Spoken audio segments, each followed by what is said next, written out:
63세 은퇴자, 왜 매일 노는 게 오히려 지옥이 됐을까? 퇴직하면 이제부터는 놀며 살 거야. 많은 사람들이 은퇴를 앞두고 이런 꿈을 꾸죠. 새벽 알람에 쫓기지 않고 회식도 없고 보고서도 없고 상사 눈치 볼 일도 없는 세상. 생각만 해도 해방감이 몰려옵니다. 그런데 막상 은퇴를 하고 나면 의외로 이 노는 시간이 행복이 아니라 지옥처럼 느껴지는 순간이 찾아옵니다. 아니, 매일 쉬고 노는 게 왜 지옥이야? 하고 고개를 갸웃하실 수 있어요. 하지만 은퇴자들 중 상당수가 똑같이 고백합니다. 놀며 살 줄 알았는데 오히려 괴로워졌다고요. 이건 단순히 돈의 문제가 아니라 인간의 삶이 의미와 리듬 위에 세워져 있다는 사실을 잘 보여줍니다. 은퇴 후 노는 삶이 행복하지 않은 이유. 전문가들은 이렇게 말합니다. 인간은 본능적으로 목표와 역할이 있어야 살아갈 힘을 얻는다고요. 직장 다닐 땐 매일 반복되는 일이 지겨워도 그 안에서 나름의 규칙과 책임감이 있었죠. 그런데 갑자기 그게 사라지면 시간은 무한히 늘어난 것 같지만 방향 없는 배처럼 표류하게 됩니다. 또 하나, 은퇴자들은 생각보다 관계의 단절을 크게 겪습니다. 일터에서의 인간관계가 끊기면서 사회적 연결망이 급격히 줄어들죠. 게다가 자녀는 독립했고 배우자와도 하루 종일 붙어 있다 보면 갈등이 생기기도 합니다. 결국 은퇴 후의 일상은 준비되지 않으면 심심함이 아니라 고립감으로 이어질 수 있습니다. 현실 사례 1, 놀다가 우울증이 왔다. 63세 김 선생님의 이야기. 김 선생님은 교직에서 30년 넘게 근무하다 63세에 명예퇴직을 했습니다. 이제는 여행도 다니고 매일 낮잠도 자면서 편히 살아야지. 그렇게 시작한 은퇴 생활은 처음 2달은 천국 같았다고 해요. 하지만 3달이 지나자 매일 똑같이 늦잠을 자고 TV를 보고 산책을 하는 일상이 견딜 수 없을 만큼 공허해졌습니다. 특히 주변 사람들과 대화할 기회가 줄면서 점점 우울감이 깊어졌죠.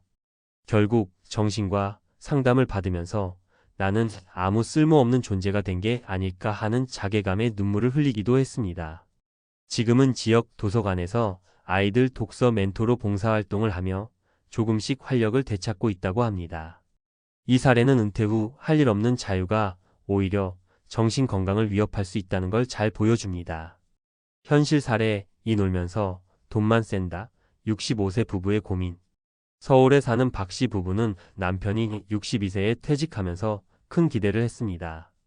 이제 전국 여행 다니면서 젊을 때 못 해본 걸 해보자. 실제로 은퇴 후 3년간 국내외 여행을 다니고 각종 취미를 즐기며 시간을 보냈습니다. 하지만 문제는 돈이었죠. 퇴직금과 모아둔 자산이 매달 줄어드는 걸 보면서 불안감이 점점 커졌습니다. 노는 건 좋은데 앞으로 20년은 더 살아야 하는데 벌이가 없으니 하루하루가 무섭다는 게 그들의 고백입니다. 결국 부부는 여행을 줄이고 생활비를 아끼며 남편은 아르바이트를 시작했습니다. 즉, 은퇴 후 무작정 놀자는 계획은 자산의 고가를 불러오고 오히려 불안과 갈등을 심화시킬 수 있습니다. 현실 사례 3, 놀다 보니 건강이 무너졌다. 61세 최 씨의 충격. 최 씨는 제조업 회사에서 오랫동안 근무하다 은퇴 후 이제는 운동도 하고 취미도 즐기며 건강하게 살자라는 계획을 세웠습니다. 하지만 막상 퇴직 후에는 아침마다 늦게 일어나고 집에서 TV를 보며 술을 곁들이는 생활이 이어졌습니다. 특별히 할 일이 없으니 자연스럽게 생활 리듬이 무너졌고 활동량이 줄면서 체중은 늘어나고 혈압은 급격히 상승했습니다. 병원에서 당뇨 초기 진단을 받았을 때 최 씨는 뒤늦게 깨달았습니다. 일할 땐 힘들었어도 규칙적인 생활을 했는데 은퇴하고 편하게 지내려다 건강을 잃었다는 사실을요. 지금은 꾸준히 걷기 운동과 봉사활동을 병행하며 다시 균형을 찾으려 노력하고 있다고 합니다. 전문가 인사이트. 은퇴 후 진짜 필요한 건 놀기가 아니다. 심리학자들과 노후 전문가들이 한 목소리로 강조하는 건 이겁니다.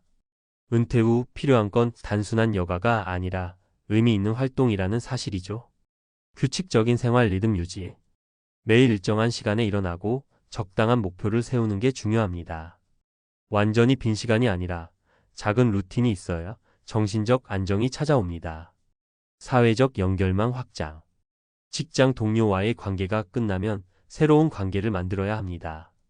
동호회, 자원봉사, 지역 모임 등에서 새로운 네트워크를 쌓는 게 고립을 막는 핵심입니다. 경제적 안정 계획. 놀며 살겠다는 건 결국 돈과 연결됩니다. 노후 자산이 얼마나 남아있는지, 매달 얼마를 써야 하는지, 추가 소득원은 무엇인지 구체적으로 계산해야 불안에서 벗어날 수 있습니다. 건강관리. 은퇴 후 활동량이 줄면 건강이 급격히 나빠질 수 있습니다. 오히려 직장 다닐 때보다 더 의도적으로 운동을 해야 건강을 지킬 수 있습니다. 마무리 놀며 사는 게 아니라 살아내야 하는 은퇴. 많은 사람들이 은퇴를 놀이터의 시작이라고 생각하지만 실제로는 새로운 삶의 설계가 필요한 전환점입니다. 이제는 아무것도 안 해도 된다가 아니라 이제부터는 내가 하고 싶은 것, 의미 있는 것을 스스로 찾아야 한다는 거죠. 63세 은퇴자가 매일 노는 게 지옥이 된 건 사실 노는 것 자체가 문제가 아니라 그 속에 목표, 의미, 관계, 균형이 없었기 때문입니다. 결국 은퇴는 또 다른 도전의 시작입니다. 돈, 건강, 관계, 그리고 삶의 의미. 이 네 가지가 맞물려 돌아갈 때 비로소 행복한 노후가 가능하다는 걸 잊지 말아야 합니다. 하루 루틴이 무너지면 인생이 무너진다. 은퇴 후 가장 큰 함정은 시간이 무한히 주어진다는 착각이에요. 직장 다닐 땐 아침 7시에 일어나 출근하고 점심시간 정해져 있고 퇴근 후 저녁 시간을 보내는 구조가 있었습니다. 그런데 은퇴 후에는 그 구조가 완전히 사라지죠. 전문가들은 퇴직 후에도 최소 3가지 고정된 일정을 매일 넣으라고 조언합니다. 예를 들면 아침 산책, 점심 봉사활동, 저녁 독서 모임 같은 겁니다. 이렇게 고정된 뼈대가 있으면 나머지 시간이 훨씬 자유롭게 느껴지고 나는 하루를 알차게 보냈다는 만족감이 생깁니다. 팁. 실제로 60대 은퇴자 중 아침 9시 전에 외출하는 습관을 가진 사람은 그렇지 않은 사람보다 우울감 지수가 30% 낮다는 연구 결과가 있습니다. 결국 아침을 어떻게 여느냐가 하루의 질을 결정합니다. 돈, 연금 생활비 균형이 핵심이다. 노는 게 지옥이 되는 또 다른 이유는 돈 걱정이에요. 아무리 여유 있게 은퇴해도 매달 돈이 빠져나가는 걸 보면서 불안하지 않을 사람은 없습니다. 그렇다면 어떻게 해야 할까요? 전문가들은 은퇴 후 월 생활비는 연금 수령액의 7,080% 안에서 맞춰라라고 말합니다. 예를 들어 국민연금과 개인연금을 합쳐 한 달에 250만 원이 들어온다면 생활비는 180만 200만 원 선에서 맞추는 게 안전합니다. 그래야 갑작스러운 의료비나 여행, 자녀 지원금 같은 돌발 지출에도 버틸 수 있습니다. 실제 사례의 한 65세 부부가 퇴직 직후 매달 350만 원을 쓰다가 3년 만에 1억 원이 줄어드는 걸 보고 충격을 받았습니다. 이후 월 220만 원 지출 원칙을 세우고 식비와 여가비를 줄였더니 2년 만에 재정 불안이 크게 완화됐다고 해요. 결국 생활비 조정은 심리적 안정과 직결됩니다. 3. 관계 단절을 막으려면 역할을 새로 만들어야 한다. 직장에서의 직함이 사라지면 사람과의 관계도 급격히 줄어듭니다. 퇴직 후 친구 만나서 술 한잔하면 되지라고 생각하지만 사실 그런 모임은 오래가지 않습니다. 진짜 필요한 건 사회적 역할입니다. 예를 들어 동네 도서관에서 아이들 책 읽어주는 자원봉사를 하거나 교회 성당 사찰 등 종교 공동체에서 운영하는 프로그램에 참여하는 것도 방법입니다. 또는 노인복지관, 지역 문화센터에서 진행하는 취미교실에서 새로운 친구를 사귈 수도 있죠. 팁. 사회학 연구에 따르면 은퇴자가 정기적으로 만나는 지인이 3명 이상 있을 때 고립감이 절반 이하로 줄어든다고 합니다. 그러니 단순히 친구 있으면 되지가 아니라 나를 필요로 하는 관계를 최소 3개 이상 만들어두는 게 핵심이에요. 4. 건강관리. 일할 때보다 더 노력해야 한다. 일할 땐 억지로라도 몸을 움직였지만 은퇴 후에는 집에만 있으면 하루 3,000보도 채 걷지 못합니다. 세계보건기구 WHO는 노년층은 하루 최소 7,500보 이상을 권장합니다. 걷기만 제대로 해도 심혈관 질환 위험을 25% 낮출 수 있다고 하니 무조건 챙겨야 하는 거죠. 구체적 실행법. 아침 식사 후 30분 산책. 대중교통 이용 시 한 정거장 먼저 내려 걷기. TV 볼 때 광고 시간마다 스트레칭. 또 하나 중요한 건 근력 운동입니다. 60대 이후 근육량은 10년마다 10%씩 줄어듭니다. 그래서 70대가 되면 계단 오르기조차 힘들어지는 거예요. 집에서 스쿼트 10회, 아령 2kg씩 들기 같은 간단한 운동만 해도 큰 차이를 만듭니다. 5. 놀기보다 작게라도 일하기. 마지막으로 꼭 짚고 싶은 건 은퇴 후엔 일이 꼭 필요하다는 겁니다. 물론 직장 다닐 때처럼 빡세게 일하라는 게 아니에요. 오히려 하루 34시간, 일주일에 23일 정도만 일하는 게 이상적입니다. 예를 들어 동네 학교 앞에서 교통지도 봉사를 하고 소정의 수당을 받거나 지역 행사 도우미, 도서관 사서 보조, 온라인 재능 판매에 글쓰기, 사진 편집 같은 것도 충분히 가능합니다. 조금의 소득, 사회적 역할 활동량 유지라는 세 가지 효과가 동시에 따라옵니다. 실제로 한국고용정보원 조사에 따르면 은퇴 후 파트타임 일을 하는 60대는 아예 일하지 않는 60대보다 우울감이 40% 낮고 생활 만족도도 평균 25% 높았습니다. 단순히 돈 때문이 아니라 사회와 연결되어 있다는 감각이 주는 힘이 큰 겁니다. 정리 은퇴 후 노는 시간을 넘어 사는 시간으로. 결국 63세 은퇴자가 매일 노는 게 지옥이 된 이유는 단순합니다. 돈, 건강, 관계, 의미라는 네 가지 기둥이 무너졌기 때문이죠. 그렇다면 답은 분명합니다. 하루 루틴을 세워 리듬을 유지할 것. 연금 수입에 맞춰 생활비를 관리할 것. 최소 3명 이상의 나를 필요로 하는 관계를 가질 것. 매일 걷기와 근력 운동으로 건강을 지킬 것. 파트타임 일이나 봉사로 작은 역할을 유지할 것. 은퇴 후 삶은 더 이상 끝난 시간이 아니라 새로운 설계가 필요한 두 번째 인생입니다. 단순히 놀며 살겠다는 막연한 꿈 대신 구체적인 계획과 작은 실천이 있어야만 진짜 행복을 찾을 수 있습니다. 퇴직 3년 차 62세, 왜 매일 놀다가 오히려 지옥을 맛봤을까? 은퇴하면 제일 먼저 떠오르는 게 뭘까요? 아마 대부분은 이제 매일 놀 수 있겠구나. 아침에 눈치 안 보고 늦잠 잘 수 있겠다. 골프도 치고 여행도 다니고 그동안 못한 거 다 해보자 이런 생각일 겁니다. 회사에 매여 있던 수십 년을 떠올리면 드디어 나만의 시간이 찾아온 것 같아 설레는 게 당연하지요. 그런데 막상 퇴직을 하고 3년쯤 지나면 이게 진짜 자유인지 아니면 새로운 감옥인지 헷갈릴 때가 있습니다. 처음 6개월은 매일 노는 게 천국 같지만 그 뒤부터는 허무라는 단어가 마음 한가운데 파고듭니다. 친구들도 바쁘고 아이들은 제 갈 길 가고 아내와도 대화할 거리가 줄어들면 결국 혼자 하루 종일 시간을 때워야 하는 현실이 닥치죠. 매일 노는 게 왜 지옥이냐고 반문할 수도 있지만 은퇴자들 이야기를 들어보면 놀랍게도 많은 사람이 공감합니다. 인간은 원래 쓸모가 있고 싶고 연결되어 있고 싶고 의미를 느끼며 살고 싶다는 욕구가 강한 존재이기 때문이에요. 단순히 돈만 있다고 해결되는 문제가 아니라는 거죠. 사례 1 하루가 너무 길어진 62세 김 선생님의 고백. 김 선생님은 교직에서 30년 넘게 근무하다 59세에 명예퇴직을 했습니다. 퇴직금도 나쁘지 않았고 매달 나오는 연금도 안정적이라 경제적으로 큰 걱정은 없었죠. 처음엔 아내와 여행도 다니고 늦잠도 실컷 자고 오랜만에 친구들과 당구장도 다니며 자유를 만끽했습니다. 그런데 문제는 시간이 지날수록 친구들이 하나 둘 바빠졌다는 겁니다. 어떤 친구는 재취업을 했고 또 어떤 친구는 손주 돌보느라 바빴습니다. 하루 종일 할 일이 없어진 김 선생님은 TV와 스마트폰으로 시간을 보냈지만 점점 무기력감이 커졌습니다. 내가 왜 사는 걸까 하는 생각까지 들면서 오히려 은퇴 후 우울증 진단까지 받게 되었습니다. 사례 2 5억 퇴직금 3년 만에 소진된 61세 박 과장. 박 과장은 대기업에서 35년을 일하다 58세에 회사를 그만뒀습니다. 퇴직금이 5억 원이나 나왔고 이 정도면 평생 문제없다 싶었습니다. 하지만 막상 놀다 보니 씀씀이가 커졌습니다. 친구들과 여행, 골프, 술자리 매일이 주말 같으니 절제가 안 됐던 거죠.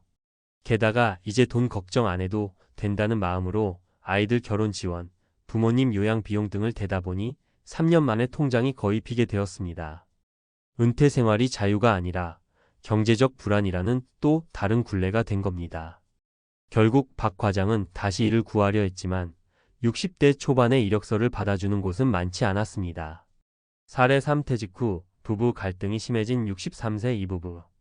이 부부는 함께 은퇴 후 제주로 내려가 살자고 꿈을 꿨습니다.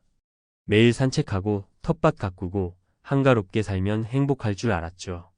하지만 현실은 달랐습니다.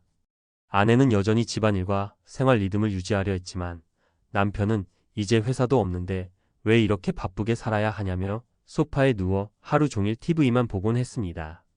결국 생활 리듬이 달라지면서 부부 갈등이 커졌습니다. 아내는 같이 뭔가 해보자 했지만 남편은 귀찮아했고 대화가 점점 줄어들면서 관계가 냉랭해졌습니다. 은퇴 후 함께 노는 시간이 행복을 가져다 줄 거라 생각했는데 오히려 서로에게 지옥 같은 시간이 되어 버린 거죠. 전문가 인사이트 은퇴 후 쉼이 아니라 구조가 필요하다. 은퇴 이후의 삶을 연구하는 전문가들은 한결같이 말합니다. 은퇴는 끝이 아니라 또 다른 시작이라고요. 하지만 많은 사람들이 구체적인 계획 없이 쉬는 것 자체를 은퇴의 목표로 삼습니다. 문제는 인간의 삶에는 리듬과 구조가 필요하다는 겁니다. 회사 다닐 때는 싫어도 아침에 일어나고 정해진 시간에 점심을 먹고 저녁에는 가족과 함께 시간을 보내는 구조가 있었습니다. 그런데 은퇴 후 이 구조가 사라지면 하루 24시간이 텅 빈 자유가 되어버립니다. 바로 이때부터 허무와 공허가 몰려오죠. 전문가들은 은퇴 후 반드시 세 가지를 준비해야 한다고 조언합니다. 경제적 안정, 기본 생활비를 충당할 수 있는 연금이나 꾸준한 현금 흐름이 있어야 씀씀이가 무너지지 않습니다. 사회적 연결, 동호회, 봉사활동, 지역 모임 등에서 사람들과 관계를 이어가야 외로움에 무너지지 않습니다. 자기만의 역할, 누군가에게 도움이 되는 일, 작은 일이라도 내가 쓸모 있다는 느낌을 줄 수 있는 활동이 필요합니다.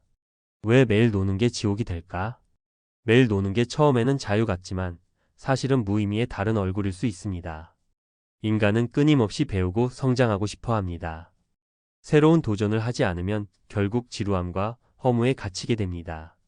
경제적, 사회적, 심리적 준비가 없는 상태에서 단순히 쉬는 것만 추구하면 은퇴 후 삶은 오히려 더 힘들어질 수 있습니다. 반대로 소소한 일거리라도 찾고 새로운 관계를 만들고 자신이 누군가에게 여전히 필요한 존재라는 사실을 확인할 때 비로소 은퇴 후 삶이 자유가 됩니다. 마무리, 쉼이 아니라 의미 있는 일상을 찾아야 한다. 퇴직 3년 차 62세가 매일 놀다가 지옥을 맛본 이유는 단순합니다. 놀기만 했기 때문입니다. 돈만 있다고, 시간만 많다고 행복이 보장되지 않습니다. 은퇴 후에는 내가 어떤 리듬으로 살고 어떤 사람들과 어울리며 어떤 의미를 찾을 것인지가 가장 큰 화두가 됩니다. 그래서 은퇴 준비의 핵심은 얼마나 모았느냐가 아니라 어떻게 살 것이냐에 있습니다. 매일이 주말처럼 느껴지는 은퇴 이후에도 삶의 작은 목표와 구조를 만들어 놓을 때 진짜 행복이 찾아옵니다. 결국 은퇴란 끝없는 휴식이 아니라 새로운 삶의 방식에 적응해가는 두 번째 인생 설계인 거죠. 돈 관리, 은퇴 후 소비 패턴을 반드시 재설계해야 한다. 많은 분들이 퇴직금과 연금으로 충분히 버틸 수 있다고 생각하지만 실제 통계를 보면 은퇴 후 35년 사이에 자산의 30% 이상을 써버리는 경우가 많습니다. 이유는 단순해요. 회사 다닐 때의 소비 습관을 그대로 유지하기 때문입니다. 실제 수치 예시 국민연금연구원의 자료에 따르면 은퇴 직후 가구의 월 평균 지출은 약 320만 원 수준이지만 연금, 퇴직금 등 안정적 소득은 평균 220만 원 정도에 불과합니다. 즉 매달 100만 원 가량이 적자로 빠져나간다는 거죠. 실천 팁: 은퇴 후에는 소득에 맞춰 지출 구조를 재설계해야 합니다.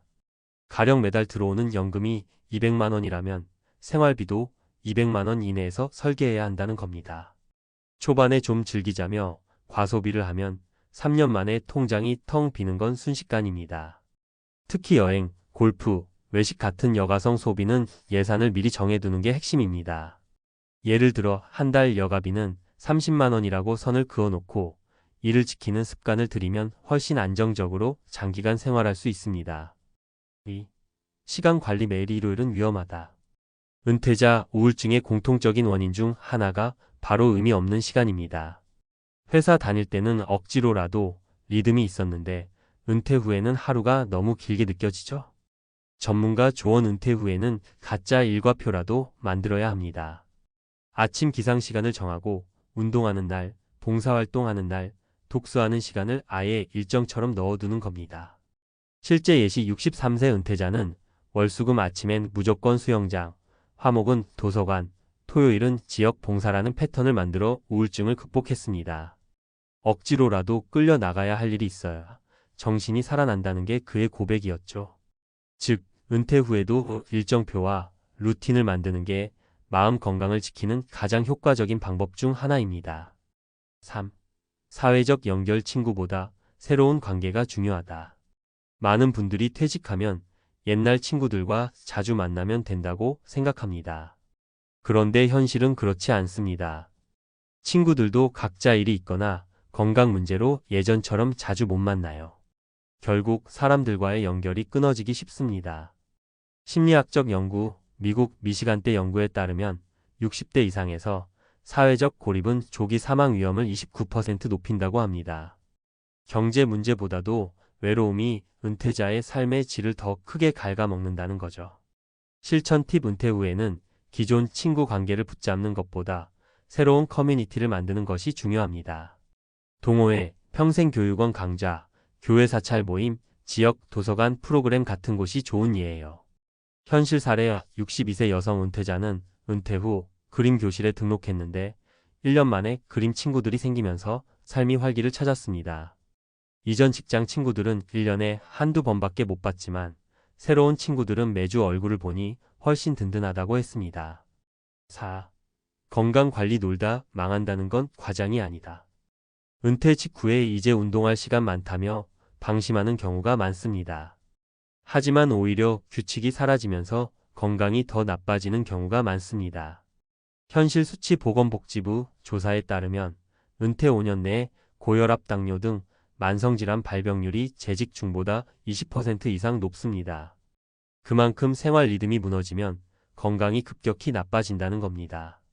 실천 팁: 가장 좋은 방법은 작은 습관을 매일 지키는 겁니다. 예를 들어 아침에 30분 걷기, 주 3회 근력 운동, 매일 저녁 스트레칭 10분. 이런 규칙을 정하고 지키면 건강뿐 아니라 하루 리듬에도 도움이 됩니다. 현실 사례: 65세 은퇴자는 은퇴 후 1년간 TV와 술로만 지내다 건강검진에서 당뇨 초기 진단을 받았습니다.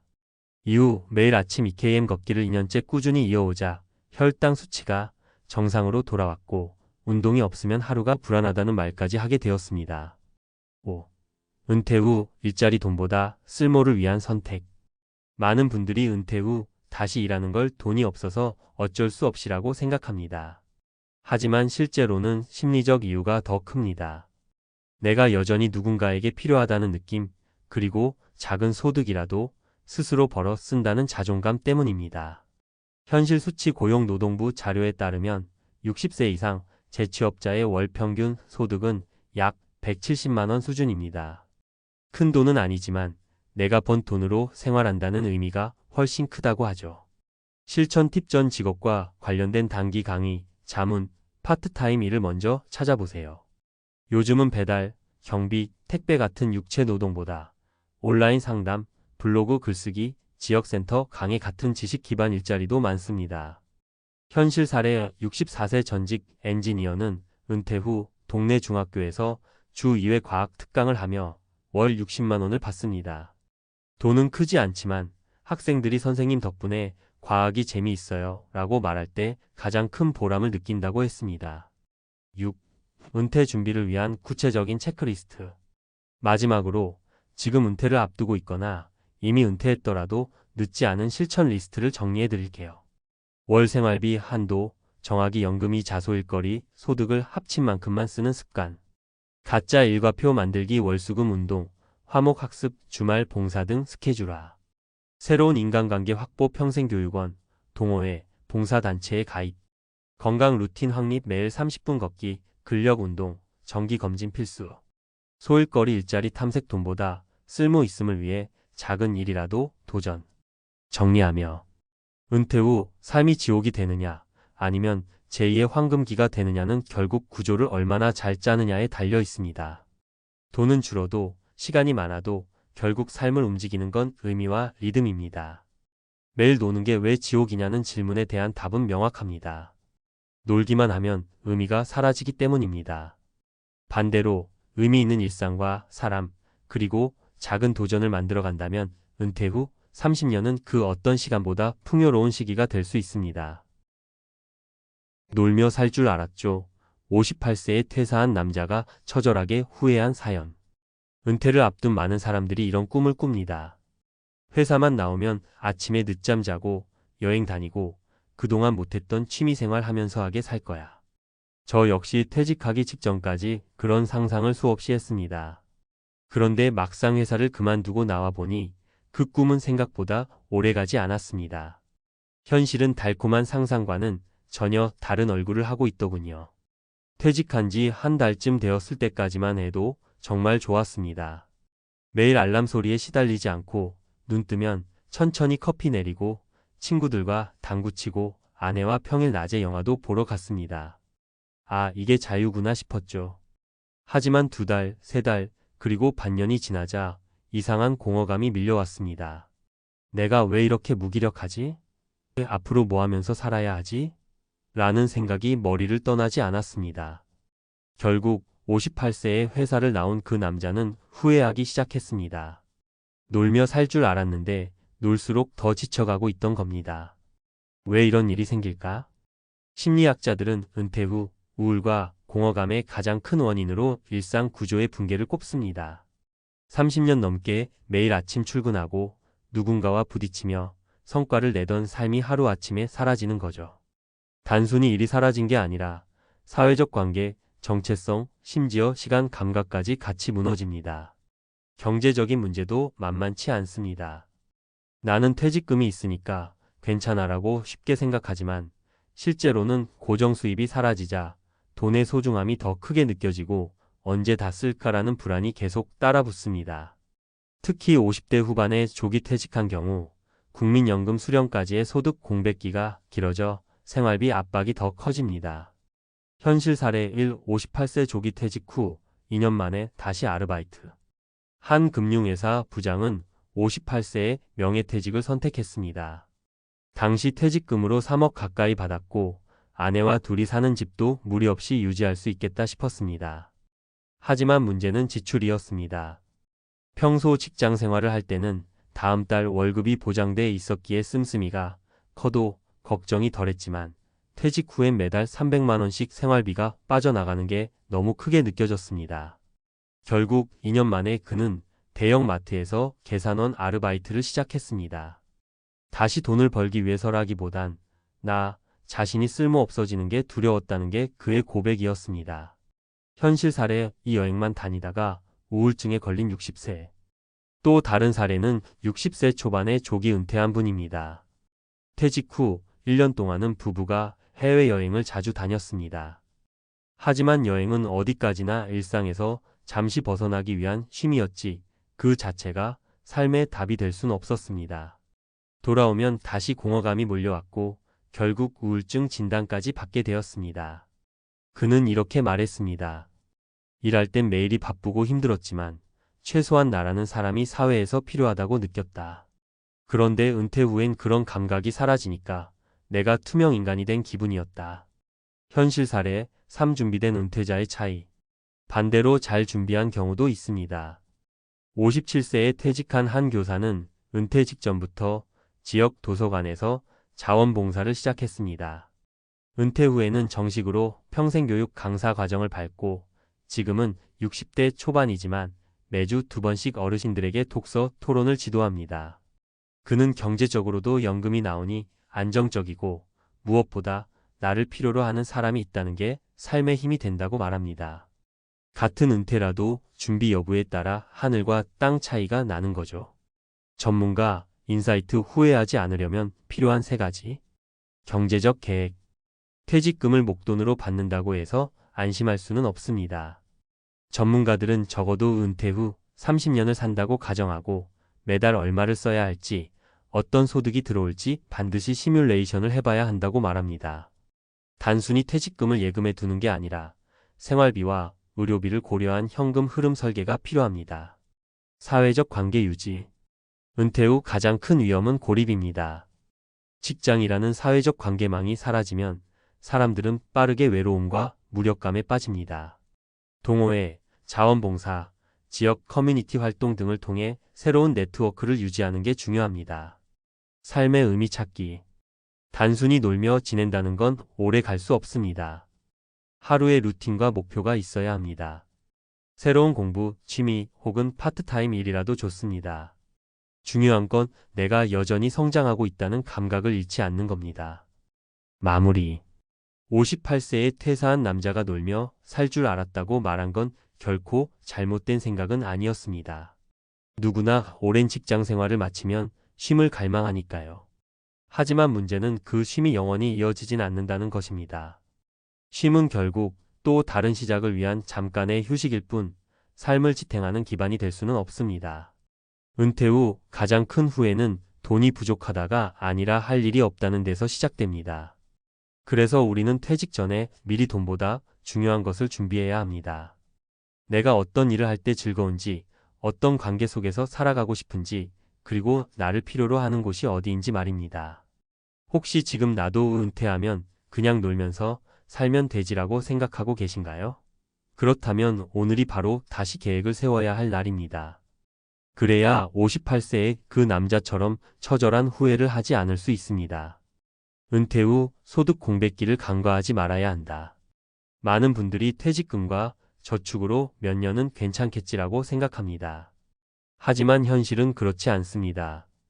58세에 퇴사했다면 국민연금을 본격적으로 받는 시기는 보통 63세, 65세 이후입니다. 즉, 최소 57년간의 소득 공백기가 생기죠.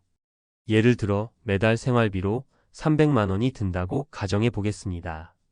5년 공백이라면 1억 8천만 원, 7년 공백이라면 2억 5천만 원이 필요합니다. 여기서 의료비, 부모 봉양, 자녀 지원 같은 변수까지 고려하면 실제로는 훨씬 더 많이 듭니다. 이 공백기를 어떻게 메꿀지 미리 설계해야 후회가 줄어듭니다. 단순히 퇴직금으로 버티자라는 접근은 위험합니다. 전문가, 팁 퇴직 전 50대 중반부터 브리지 소득 브리지 인컴을 준비하는 게 중요합니다. 예를 들어 자격증을 따서 파트타임 강의나 컨설팅을 한다든가 작은 온라인 비즈니스를 시작해 매달 5만 100만 원이라도 현금 흐름을 만들어 놓으면 훨씬 안정적입니다. 2. 생활비 줄이기는 체감적이어야 한다. 은퇴 후 지출을 줄여야 한다는 건 누구나 압니다. 그런데 대부분은 큰 그림만 보고 실제 생활에선 줄이지 못하는 경우가 많습니다. 예를 들어 은퇴 직후 한 달 생활비가 350만 원이었는데 목표를 250만 원으로 잡았다고 해보죠. 단순히 100만 원 줄이자고 마음먹는다고 줄어들지 않습니다. 어디서 줄일지를 정해야 실질적으로 체감할 수 있습니다. 식비 외식 횟수를 줄이고 집밥 중심으로 바꾸면 월 50만 원 이상 절감 가능. 교통비 자차 유지 대신 대중교통 중심으로 바꾸면 보험료, 기름값, 세금까지 합쳐 연 300만 원 이상 절약. 보험료 은퇴 후에도 직장 다닐 때 가입한 고액 보험을 유지하는 경우가 많습니다.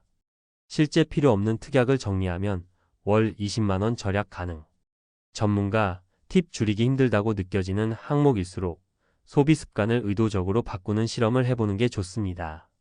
예를 들어 한 달 동안 자차를 쓰지 않고 생활해보고 그 비용 절감을 직접 체감하면 생활 방식 전환이 훨씬 쉬워집니다. 3.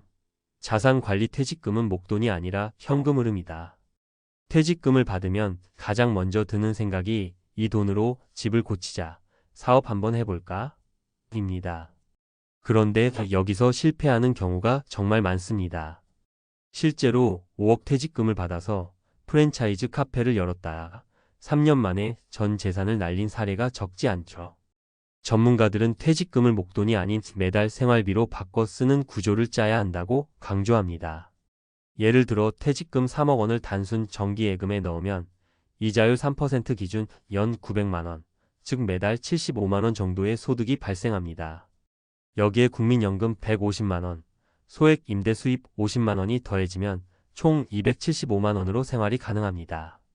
전문가, 팀 무리해서 큰 돈을 굴리려 하지 말고 안정적인 현금 흐름에 집중하세요. 은퇴 자산의 70% 이상은 원금 보전형으로 두고 나머지 2030%만 분산 투자하는 식으로 접근하는 게 바람직합니다. 4. 할 일을 찾는 건 돈보다 중요하다. 경제적인 문제만큼 중요한 건 시간 관리입니다. 은퇴 후 매일이 일요일처럼 느껴지면 처음엔 행복해도 곧 무료함과 무기력에 빠집니다. 전문가들이 입을 모아 말하는 건 돈이 부족해서 무너지는 게 아니라 의미 없는 시간에 무너진다는 겁니다. 실제로 은퇴 후 1년 동안 여행과 취미로 시간을 채우던 사람이 2년째부터 우울증 진단을 받는 경우가 많습니다. 여행은 일상의 보상이 될 때 의미가 있지 일상이 되어버리면 삶의 무게를 버티지 못합니다. 전문가 팁 퇴직 전부터 작은 루틴을 미리 만들어 두세요. 주 2회 봉사활동, 주 1회 동호회, 주 3회 운동 같은 일정 말입니다. 이런 루틴이 있어야 아침에 일어날 이유가 생기고 삶의 템포가 유지됩니다. 5. 은퇴 후 꼭 피해야 할 3가지. 마지막으로 많은 은퇴자들이 공통적으로 하지 말았어야 했다고 후회하는 행동들이 있습니다. 퇴직금으로 무리한 사업 시작. 카페, 치킨집, 숙박업 같은 진입 장벽 낮은 업종은 경쟁이 치열해 실패 확률이 큽니다. 퇴직금으로 사업하지 말라는 건 단순한 겁주기가 아니라 통계적 현실입니다. 자녀에게 과도한 지원. 부모 마음에 내 돈으로라도 아이를 도와야지라는 생각을 하지만 결국 본인 노후가 무너지면 자녀에게 더 큰 짐이 됩니다. 전문가들은 자녀 지원은 퇴직 전까지만, 은퇴 후에는 자기 자산을 지키는 데 집중하라고 조언합니다. 건강 관리를 미루는 것. 은퇴 후 생활비 중 의료비 비중이 점점 커집니다. 60대 이후 평균 의료비가 연간 300만 원 이상이라는 통계도 있습니다. 은퇴 후엔 돈보다 건강이 더 중요한 자산이 됩니다. 정리. 58세에 조기 퇴사한 남자가 후회한 건 단순히 돈이 아니라 삶의 준비 부족이었습니다. 소득 공백기를 메우는 구체적인 계획. 줄일 수 있는 생활비 항목을 실제로 줄이는 방법. 퇴직금을 목돈이 아닌 현금 흐름으로 설계하는 습관. 매일의 루틴과 의미 있는 활동 찾기.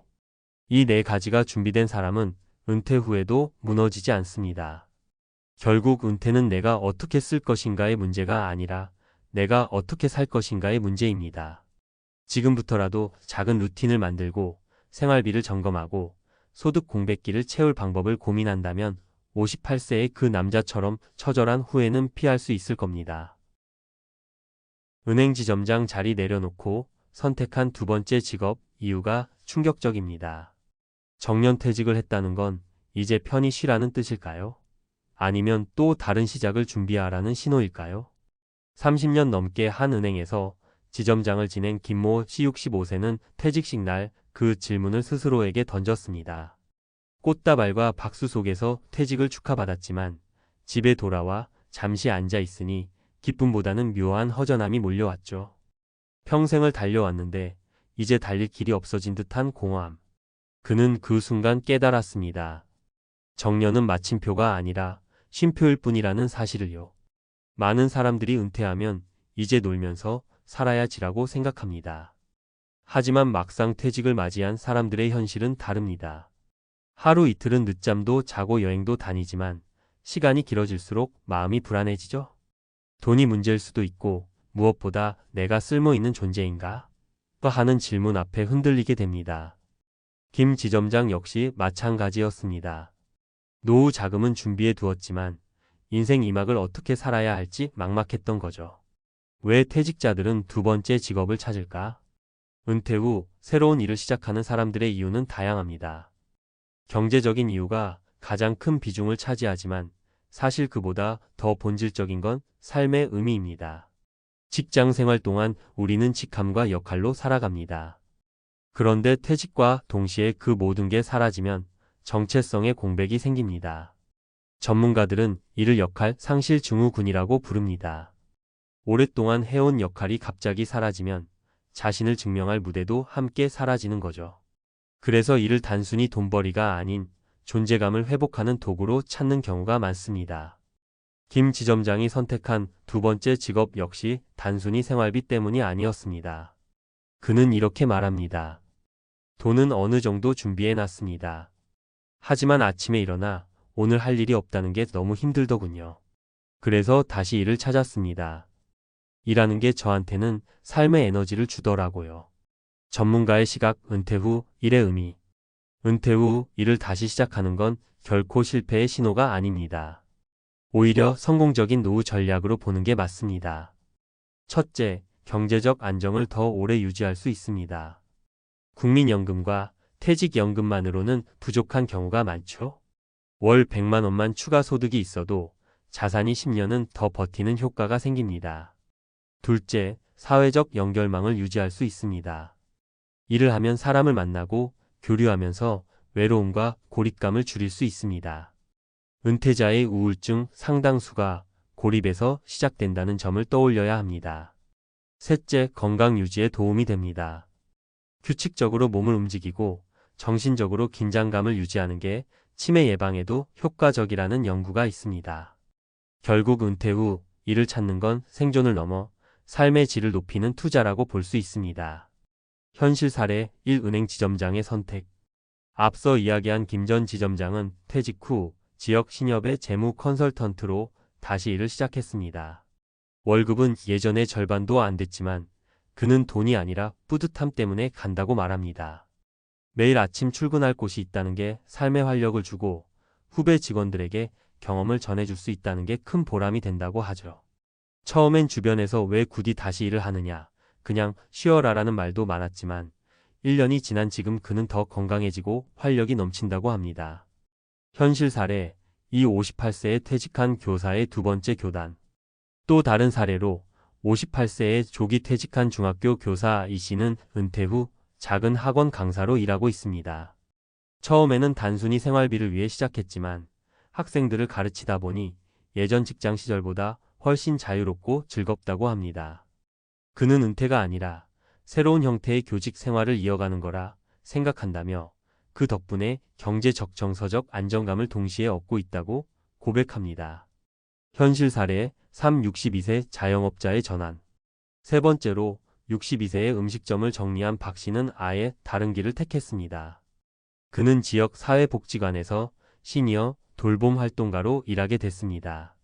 수입은 크지 않지만 혼자 사는 노인들을 돌보며 내가 누군가에게 도움이 된다는 뿌듯함을 느낍니다. 그는 사업할 때는 돈만 보였는데 지금은 사람의 마음이 보여서 인생이 더 풍성해졌다고 말하더군요. 우리가 얻을 수 있는 교훈. 세 사람의 이야기는 한 가지 메시지를 줍니다. 은퇴는 끝이 아니라 전환이라는 겁니다. 그리고 그 전환의 방향을 어떻게 정하느냐에 따라 노후의 질이 달라집니다. 퇴직 후 새로운 일을 찾을 때 고려해야 할 요소는 세 가지입니다.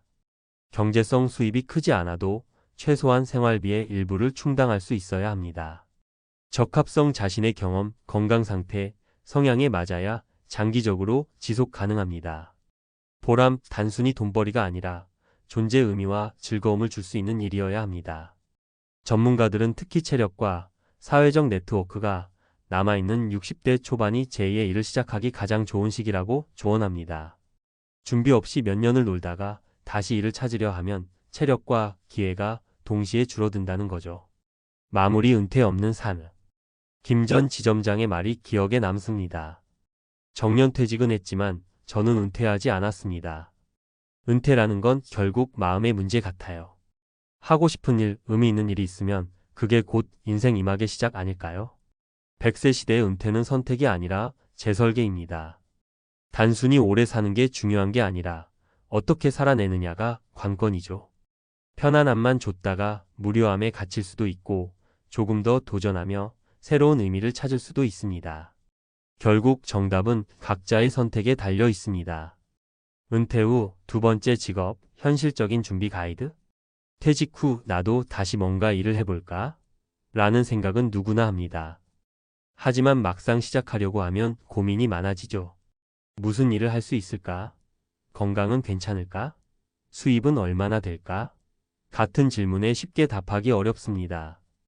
여기서 중요한 건 감정적인 결심이 아니라 구체적인 설계입니다. 1. 은퇴 후에도 돈은 움직여야 한다. 전문가들이 공통적으로 강조하는 게 있습니다. 바로 노후 자금은 고정돼 있지 않다는 거죠. 생활비, 의료비, 예기치 못한 지출까지 고려하면 돈은 계속 빠져나갑니다. 통계청에 따르면 2023년 기준 60대 이상 가구의 월 평균 소비 지출은 약 260만 원 수준입니다.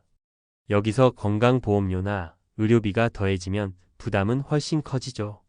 따라서 은퇴 후 월 100만 150만 원 정도의 추가 소득이 있으면 심리적 안정감이 크게 높아집니다. 예를 들어 국민연금이 부부 합산 200만 원 나오는 가정이라 해도 여기에 아르바이트나 계약직 등으로 100만 원만 더 벌면 전체 가게에 숨통이 트이는 겁니다. 어떤 일을 선택해야 할까? 은퇴 후 두 번째 직업을 고를 때는 단순히 돈이 된다는 이유만으로 선택하면 오래 버티기 힘듭니다. 대신 세 가지 원칙을 기억해야 합니다. 첫째, 몸과 건강에 맞는 일 60대 이후에는 체력이 급격히 떨어집니다. 무리한 육체 노동은 장기적으로 건강을 해칠 수 있습니다. 하루 45시간 정도, 주 34회 정도의 파트타임성 일을 추천합니다. 둘째, 경험을 살릴 수 있는 일 은행 지점장이 재무 컨설턴트로 전환한 것처럼 기존 경력이나 노하우를 활용하는 게 적응도 빠르고 성취감도 큽니다. 셋째, 의미와 보람이 있는 일 단순히 시급을 받는 노동이 아니라 자신이 가치 있다고 느낄 수 있는 일을 선택하는 게 중요합니다. 그래야 지치지 않고 오래 갈 수 있습니다. 3. 구체적인 직업 사례. 금융회계 경력자, 은퇴 후 신협, 새마을금고, 소규모 회계사무소 등에서 재무 상담이나 회계 보조로 일할 수 있습니다. 월 100만 200만 원 정도 소득이 가능하죠. 교사 교육 경력자 방과후, 강사, 평생교육원 강의, 소규모 학원 운영 등으로 이어갈 수 있습니다. 시급은 3만 원 안팎이지만 주 23회만 해도 생활비에 큰 보탬이 됩니다. 전문 기술 자격증 보유자, 전기, 설비, 정비 관련 자격증이 있으면 공공기관 유지보수, 지역 사회시설 관리 등으로 일할 수 있습니다. 소득도 안정적이고 수요도 꾸준합니다. 돌봄 사회활동 참여, 돌봄 서비스, 요양지원, 시니어 봉사활동 등은 경제적 보상은 크지 않지만 사회적 관계망을 넓히고 삶의 의미를 찾는 데 큰 도움이 됩니다. 4. 준비 과정에서 꼭 체크할 것들. 건강검진 먼저 새로운 일을 시작하기 전 반드시 종합검진을 받아야 합니다. 고혈압, 당뇨 같은 만성질환이 있다면 근무 형태를 맞춰야 하죠. 재무 계획 다시 짜기 은퇴 후에는 벌 수 있는 돈과 쓸 돈을 현실적으로 다시 계산해야 합니다. 국민연금, 퇴직연금, 개인연금 등 고정 수입을 먼저 확인하고 부족한 부분을 어떤 방식으로 보충할지 계획을 세워야 합니다. 배우자와 상해 은퇴 후 부부 갈등의 상당수가 일할지 말지 돈을 어떻게 쓸지에서 비롯됩니다. 혼자 결정하지 말고 배우자와 충분히 대화해야 합니다. 네트워크 활용. 은퇴 후 가장 큰 자산 중 하나는 사람입니다. 과거 동료, 지인, 지역 모임 등을 통해 기회를 얻는 경우가 많습니다. 새로운 일자리 10개 중 7개는 지인 추천으로 이어진다는 통계도 있습니다. 5. 전문가가 알려주는 현실적인 팁. 일찍 시작하세요. 퇴직 후 몇 년 놀다가 다시 일하려 하면 이미 체력은 줄고 시장에서도 기회를 잡기 어렵습니다. 60세 전후가 제2직업을 시작하기 가장 좋습니다. 욕심을 버리세요. 과거 직장 시절의 연봉이나 직급에 매달리면 실패합니다. 은퇴 후에는 수입보다 지속 가능성과 만족감을 우선해야 합니다. 작게 시작하세요. 처음부터 큰 사업이나 창업을 하면 위험합니다. 5억, 10억 퇴직금을 한 번에 투자했다가 무너진 사례가 너무 많습니다. 작은 일 파트타임으로 시작해 경험을 쌓는 게 안전합니다. 관계와 건강을 함께 챙기세요. 은퇴 후 일은 돈만의 문제가 아닙니다. 일하는 과정에서 생기는 관계와 리듬이 삶을 지탱해 줍니다. 건강 관리와 사회적 관계 유지를 동시에 신경 써야 합니다. 마무리. 은행 지점장으로 정년퇴직한 김 씨가 두 번째 직업을 택한 이유는 단순히 돈 때문이 아니었습니다. 그는 출근할 곳이 있다는 것 자체가 삶의 의미라고 말했죠. 바로 이것이 전문가들이 말하는 은퇴 없는 삶의 핵심입니다. 100세 시대의 은퇴는 더 이상 끝이 아닙니다. 돈, 건강, 의미 이 세 가지를 균형 있게 맞추면서 제2의 직업을 준비한다면 노후는 단순히 버티는 시간이 아니라 다시 살아가는 시간이 될 수 있습니다. 연금 300만 원 받던 65세 경찰, 은퇴 후 더 힘들어졌다고 고백한 이유. 은퇴하면 이제 좀 쉬어야지. 65세의 정년을 맞이한 한 전직 경찰관은 그렇게 생각했습니다. 30년 넘게 사회와 조직을 위해 몸 바쳐 일했고 이제는 자신을 위한 시간이라 여겼지요. 다행히 매달 연금 300만 원이 꼬박꼬박 들어왔습니다. 적지 않은 금액이라고 스스로 위로하며 은퇴 후 삶은 그래도 안정적일 거라 믿었습니다. 하지만 1년, 2년이 지나자 그는 뜻밖의 고백을 내놓았습니다. 연금 덕분에 살 수 있을 거라 생각했는데 오히려 더 힘들어졌습니다. 많은 사람들이 궁금해합니다. 매달 300만 원이면 적은 돈은 아닌데 왜 힘들다는 걸까? 이 질문 속에는 은퇴를 앞둔 우리 모두의 불안과 걱정이 담겨 있습니다. 단순히 돈의 액수가 아니라 은퇴 후 삶의 구조 자체가 달라지는 현실 때문입니다. 1. 생활비 생각보다 훨씬 빠듯하다. 연금 300만 원. 한 달 생활비로 계산하면 어떨까요? 혼자 사는 사람이라면 넉넉하다고 느낄 수도 있지만 부부가 함께라면 이야기가 달라집니다. 주거비가 없더라도 공과금, 식비, 교통비, 의료비를 합치면 기본적으로 250만 원 이상이 나갑니다. 게다가 예상치 못한 병원비나 자녀 지원이 추가되면 연금만으로는 턱없이 부족해집니다. 이 경찰관도 마찬가지였습니다.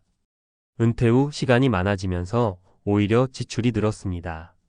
평소에는 몰랐던 외식 비용, 손주에게 쓰는 용돈, 건강검진 후 추가로 드는 치료비 등이 생활비를 갉아먹었지요.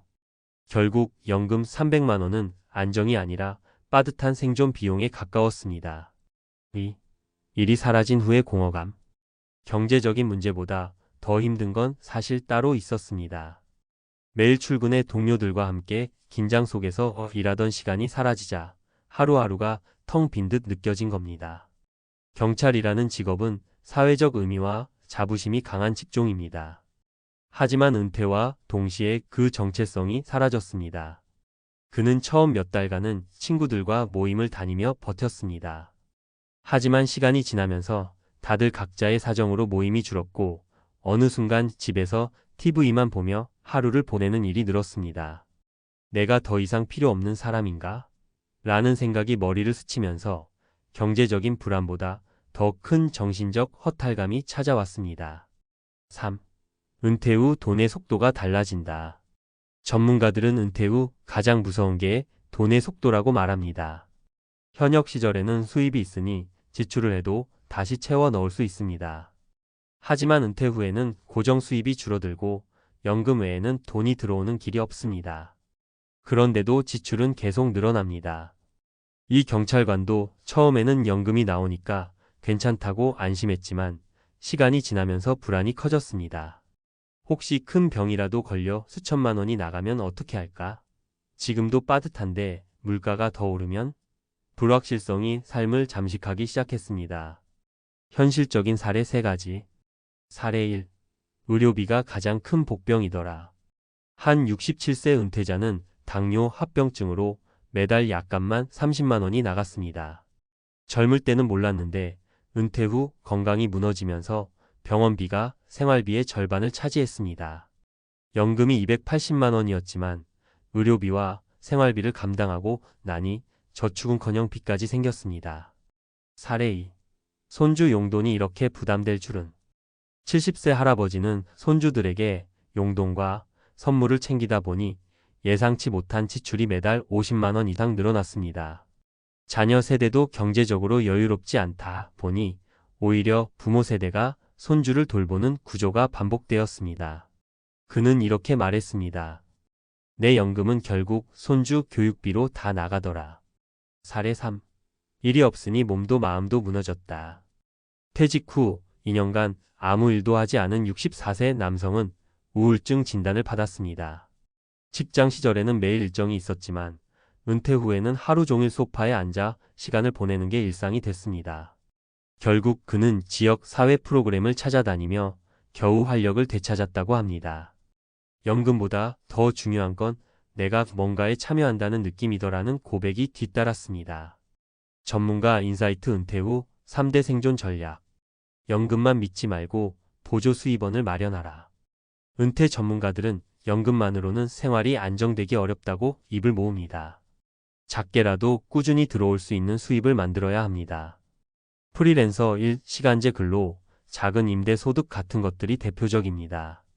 중요한 건 몸에 무리가 가지 않으면서 지속 가능한 일이어야 한다는 점입니다.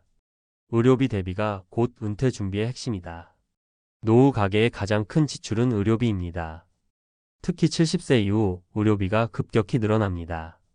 따라서 은퇴 전부터 실손보험이나 건강보험을 어떻게 가져갈지 계획해야 하고 정기적인 운동과 생활습관 관리가 필수입니다. 건강이 곧 자산이라는 말이 현실에서 뼈저리게 와닿는 순간이 반드시 찾아옵니다. 사회적 연결망을 유지하라. 돈보다 더 중요한 건 사람과의 관계입니다. 동호회, 봉사활동, 평생교육 프로그램 등 어떤 형태든 사회적 관계 속에 머무는 게 정신 건강을 지키는 열쇠입니다. 은퇴 후 공허감과 우울을 막으려면 다시 연결되는 삶을 의식적으로 만들어야 합니다. 마무리 우리 모두의 내일을 위한 준비. 연금 300만 원을 받던 전직 경찰의 고백은 결코 남의 이야기가 아닙니다. 은퇴 후 삶은 단순히 얼마를 받느냐의 문제가 아니라 어떻게 쓰고 어떻게 살아내느냐의 문제입니다. 돈은 빠듯하지만 건강과 관계, 그리고 작은 일거리라도 붙잡을 수 있다면 은퇴 후 삶은 훨씬 덜 힘들어질 수 있습니다. 우리는 누구나 언젠가 이 길을 걸어갑니다.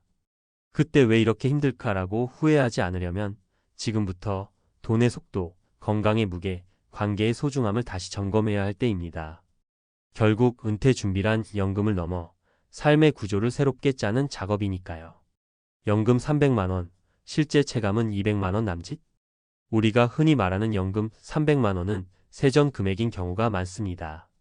국민연금이나 공무원 군인연금, 경찰교사연금 같은 직역연금도 세금과 건강보험료, 장기요양보험료가 빠져나가면 실제 손에 쥐는 돈은 250만 원 안팎이 됩니다.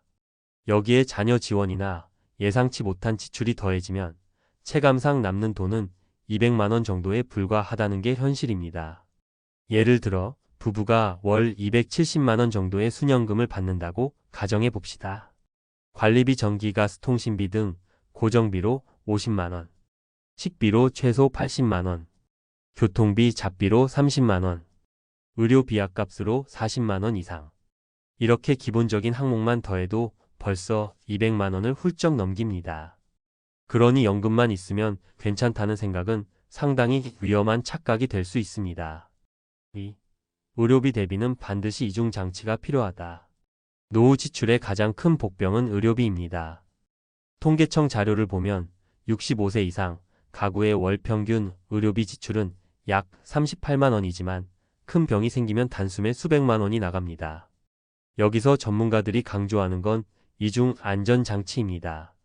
첫째, 기본 건강보험과 실손보험을 최대한 오래 유지하는 겁니다. 특히 실손보험은 60대 이후 보험료가 급격히 오르지만 해지했다가 나중에 가입하려 하면 사실상 불가능합니다.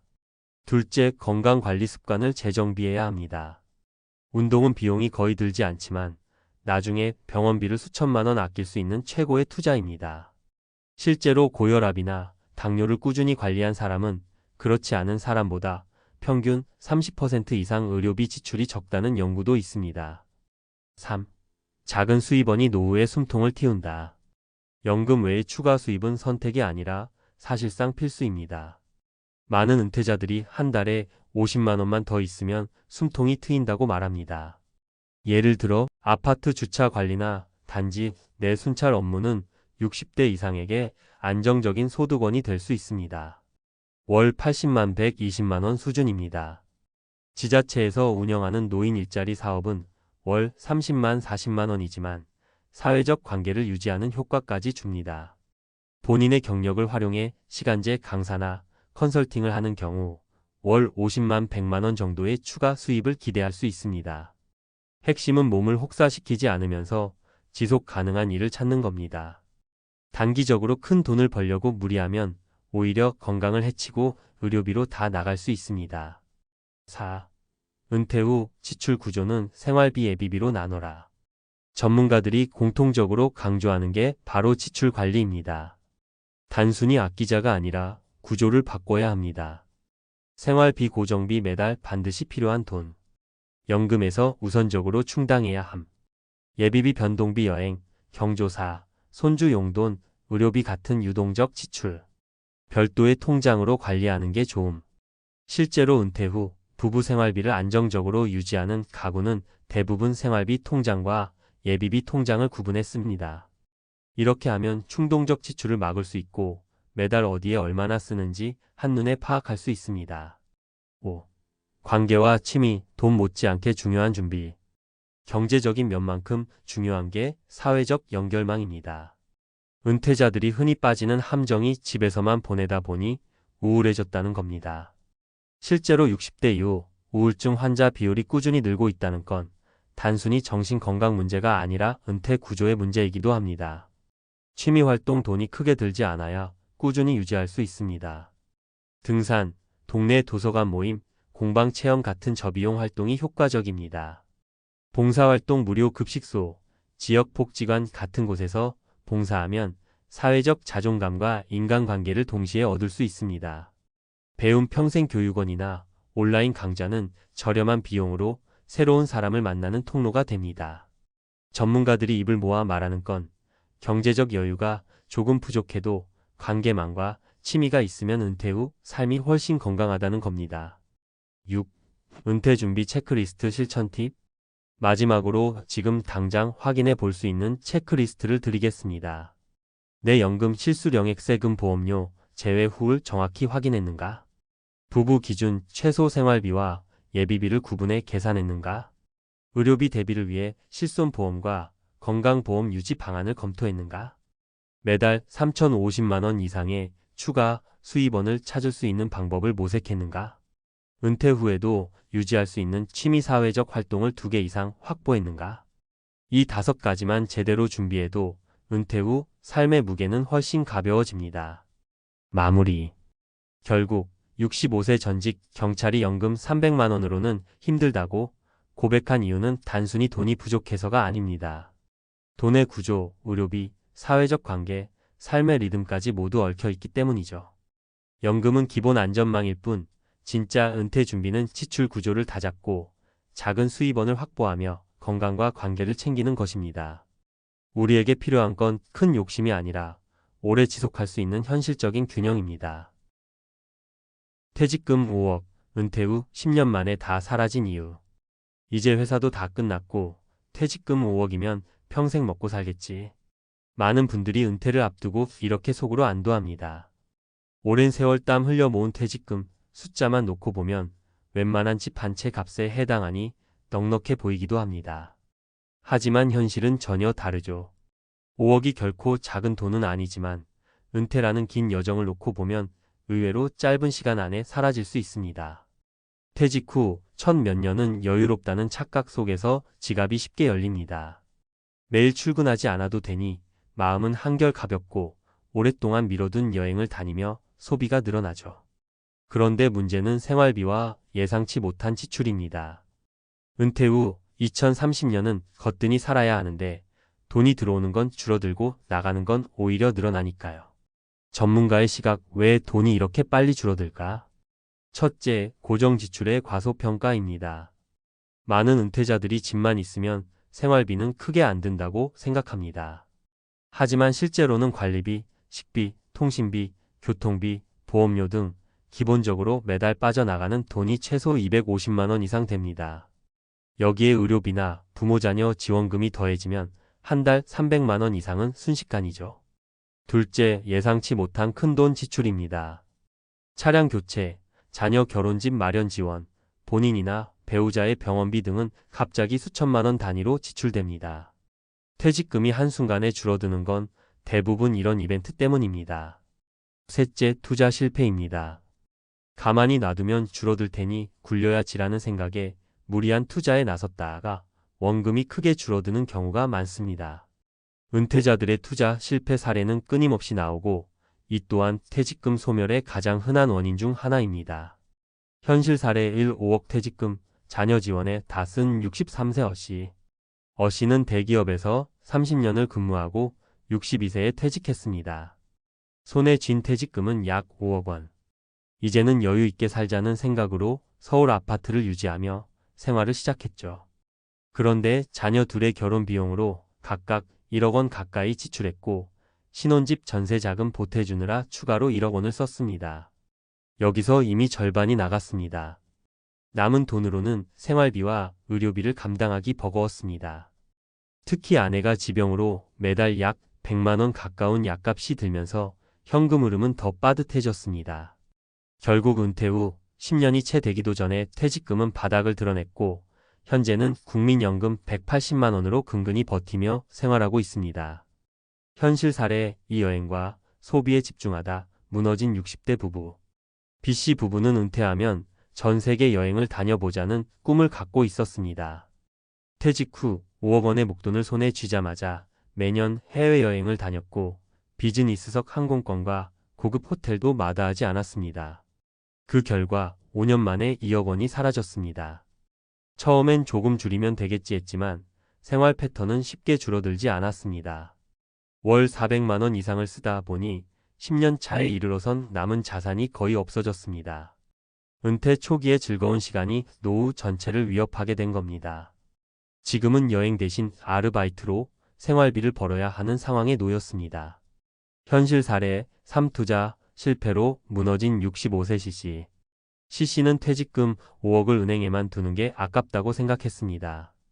지인의 권유로 음식점 창업에 투자했고 동시에 부동산 경매에도 뛰어들었습니다.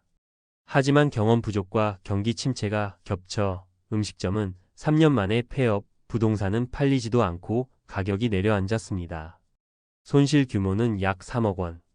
남은 돈은 생활비로 조금씩 줄어들었고 결국 10년이 채 안 돼 퇴직금은 모두 사라졌습니다. 지금은 기초연금과 자녀의 지원에 의존하며 생활하고 있습니다. 그렇다면 어떻게 해야 할까? 이야기를 들으면 누구나 나는 그렇게 안 해야지라고 생각합니다. 하지만 막상 은퇴를 맞이하면 비슷한 길을 걷는 경우가 많습니다. 이유는 단순합니다. 체계적인 노후 재무 설계가 없기 때문입니다. 첫째, 은퇴 전 생활비를 정확히 계산해야 합니다. 한 달에 최소 얼마가 필요한지 의료비 여가비 보험료까지 꼼꼼히 합산해야 합니다. 보통 부부 기준으로 월 250만 300만 원은 기본이며 조금 여유롭게 살려면 350만 400만 원은 필요합니다. 둘째, 큰돈 지출은 미리 한도를 정해야 합니다. 자녀 결혼이나 집 지원은 줄 수 있는 범위를 미리 정해두는 게 중요합니다. 내 노후가 무너지면 결국 자녀에게도 부담을 주게 되니까요. 셋째, 안정적인 현금 흐름을 만들어야 합니다. 국민연금, 퇴직연금, 개인연금을 합쳐 매달 최소 200만 원 이상은 확보하는 게 안전합니다. 여기에 소규모 임대소득이나 파트타임 일자리라도 있다면 더 든든하죠. 넷째, 투자는 공격적으로 하지 말고 분산해야 합니다. 은퇴 후에는 벌기 위한 투자보다 잃지 않기 위한 투자가 원칙입니다. 원금을 지키는 것만으로도 20년, 30년을 버틸 힘이 생깁니다. 마무리 퇴직금은 목돈이 아니라 마라톤 연료다. 퇴직금 5억은 순간적으로 보면 거대한 돈 같지만 은퇴 후 2030년을 놓고 보면 마라톤의 에너지 젤 하나에 불과합니다. 시작부터 속도를 잘못 조절하면 10년 안에 바닥을 드러내고 이후의 삶은 지옥이 될 수 있습니다. 우리가 기억해야 할 건 단순합니다. 은퇴 자산은 쓰기 위해서가 아니라 오래도록 버티기 위해 존재한다는 사실입니다. 그래서 계획과 절제가 절대적으로 필요합니다. 지금 이 글을 읽으신다면 아마도 나도 은퇴 후 어떻게 살지 고민하고 계실 겁니다. 그렇다면 지금부터라도 내 생활비를 정확히 계산하고 은퇴 후 현금 흐름을 어떻게 만들지 계획을 세워야 합니다. 그렇게 준비한 사람만이 퇴직금이 10년 만에 사라지는 비극을 피할 수 있습니다. 생활비 정확하게 계산부터 시작해야 한다. 은퇴 설계에서 가장 중요한 건 나는 한 달에 얼마를 쓰며 살 것인가? 를 아는 겁니다. 보통 많은 분들이 대충 잡습니다. 300만 원이면 되겠지. 하지만 실제로는 그렇지 않습니다. 은퇴 가구 지출 통계를 보면 부부 기준 평균 월 생활비가 약 260만 300만 원입니다. 그런데 여기에 여유로운 삶을 원한다면 여가 비여행비가 추가돼서 350만 400만 원으로 늘어나죠. 즉 1년에 약 4천만 5천만 원이 필요하다는 얘기입니다. 퇴직금 5억을 단순히 나눠보면 아무런 수입 없이 10년이면 끝이라는 계산이 나옵니다. 바로 여기서 많은 분들이 착각합니다. 따라서 은퇴 전에 꼭 해보셔야 할 건 지금 지출 항목을 기록해서 실제 생활비가 얼마인지 확인하는 겁니다. 월 280만 원은 필수, 여기에 여가비 50만 원 이런 식으로 구체적으로 잡아야 돈이 얼마나 버틸 수 있을지 계산이 됩니다. 2. 고정비를 줄여야 장기전이 가능하다. 생활비에서 가장 큰 비중은 주거비와 의료비입니다. 주거비는 집이 있든 없든 유지비가 들어가고 의료비는 나이가 들수록 눈덩이처럼 커집니다. 예를 들어 아파트 관리비만 해도 월 20만 30만 원, 연간 300만 원 이상입니다. 만약 주택 규모를 줄이면 관리비와 난방비가 절반 이하로 줄 수 있습니다. 실제로 서울에서 40평 아파트를 유지하던 은퇴 부부가 경기도 외곽에 25평 아파트로 옮기자 연간 관리비만 200만 원 가까이 절감됐습니다. 20년 기준으로 치면 4천만 원을 아낀 셈이죠. 여기서 팁은 은퇴 직전에 집을 줄이는 다운사이징을 고려하는 겁니다. 지금은 익숙해서 불편하지 않은데 나중에 몸이 불편해지면 큰 집 관리가 더 힘들다는 점을 기억해야 합니다. 3. 의료비는 최소 연 300만 원 이상 잡아야 한다. 많은 분들이 은퇴 후 의료비를 과소평가합니다. 국민건강보험에서 어느 정도 커버해주니 괜찮겠지 하지만 실제로 60대 이후 평균 의료비는 연간 300만 400만 원입니다. 만성질환이 생기면 이 금액은 훨씬 커지죠. 예를 들어 고혈압, 당뇨 같은 흔한 질환만 있어도 매달 약값과 정기검진비로 10만 15만 원은 나갑니다. 여기에 무릎이나 허리 수술 같은 큰 이벤트가 생기면 수백만 원이 한 번에 필요합니다. 따라서 은퇴 준비 시 연금이나 생활비 계획에 의료비 전용 예산을 별도로 떼어두는 것이 안전합니다. 생활비 300만 원 안에 억지로 포함시키기보다 1년에 최소 300만 원은 의료비라고 가정하는 게 현실적입니다. 4. 자녀 지원은 선 긋기가 필요하다. 많은 은퇴 가구가 퇴직금이 빨리 줄어드는 이유 중 하나가 바로 자녀 결혼주택 지원입니다. 부모 마음은 이해되지만 이 부분에서 선을 긋지 않으면 내 노후가 무너집니다. 실제 통계를 보면 부모가 자녀 결혼에 평균 7천만 원 1억 원을 지원한다고 합니다. 퇴직금이 5억이라면 20%가 한순간에 날아가는 거죠. 특히 자녀가 둘 이상이면 금액은 눈덩이처럼 불어납니다. 전문가들이 권하는 팁은 내 퇴직금의 20% 이상은 자녀에게 쓰지 않는다는 원칙을 세우는 겁니다. 즉 5억이라면 최대 1억 원 선까지만 돕는 거죠. 이게 잔인해 보일 수 있지만 결국 내 노후가 안정돼야 자녀에게도 장기적으로 부담을 주지 않습니다. 5. 연금 최소 월 200만 원 이상 확보해야 버틸 수 있다. 퇴직금만으로 버티는 건 불가능합니다.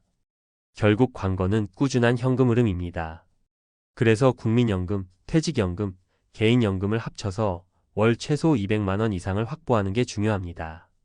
예를 들어 국민연금 월 120만 원, 퇴직연금 연금화 월 50만 원, 개인연금 월 40만 원.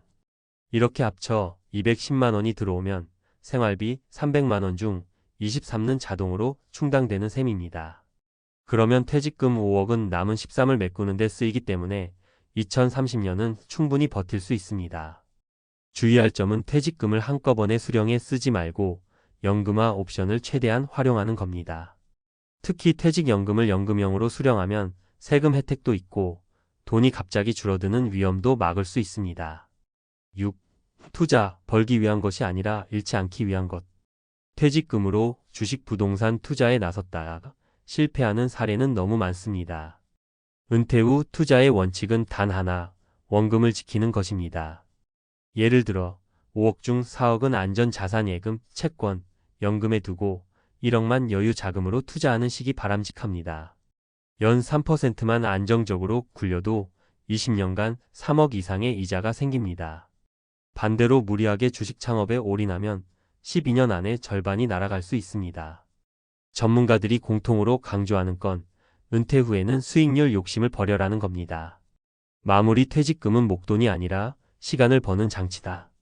퇴직금 5억을 들고 은퇴에 들어간다면 그 돈은 나의 여생을 지탱할 시간 장치라고 생각해야 합니다. 즉, 매달 조금씩 잘게 나눠 쓰면서 연금과 함께 내 삶을 유지하는 버팀목이 되는 거죠. 나는 5억 있으니까 괜찮아라는 아니란 생각은 10년 안에 파산으로 이어질 수 있습니다. 반대로 5억을 30년 버티게 만들 방법은 무엇일까?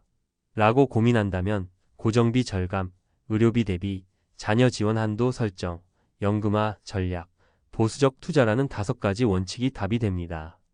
결국 은퇴 후 재정의 핵심은 지속 가능성입니다. 한순간의 풍요가 아니라 오랜 시간 내 삶을 지켜줄 안정적인 시스템을 만드는 것. 그것이 퇴직금 5억을 10년 만에 사라지게 하지 않고 30년을 버티게 만드는 가장 확실한 방법입니다.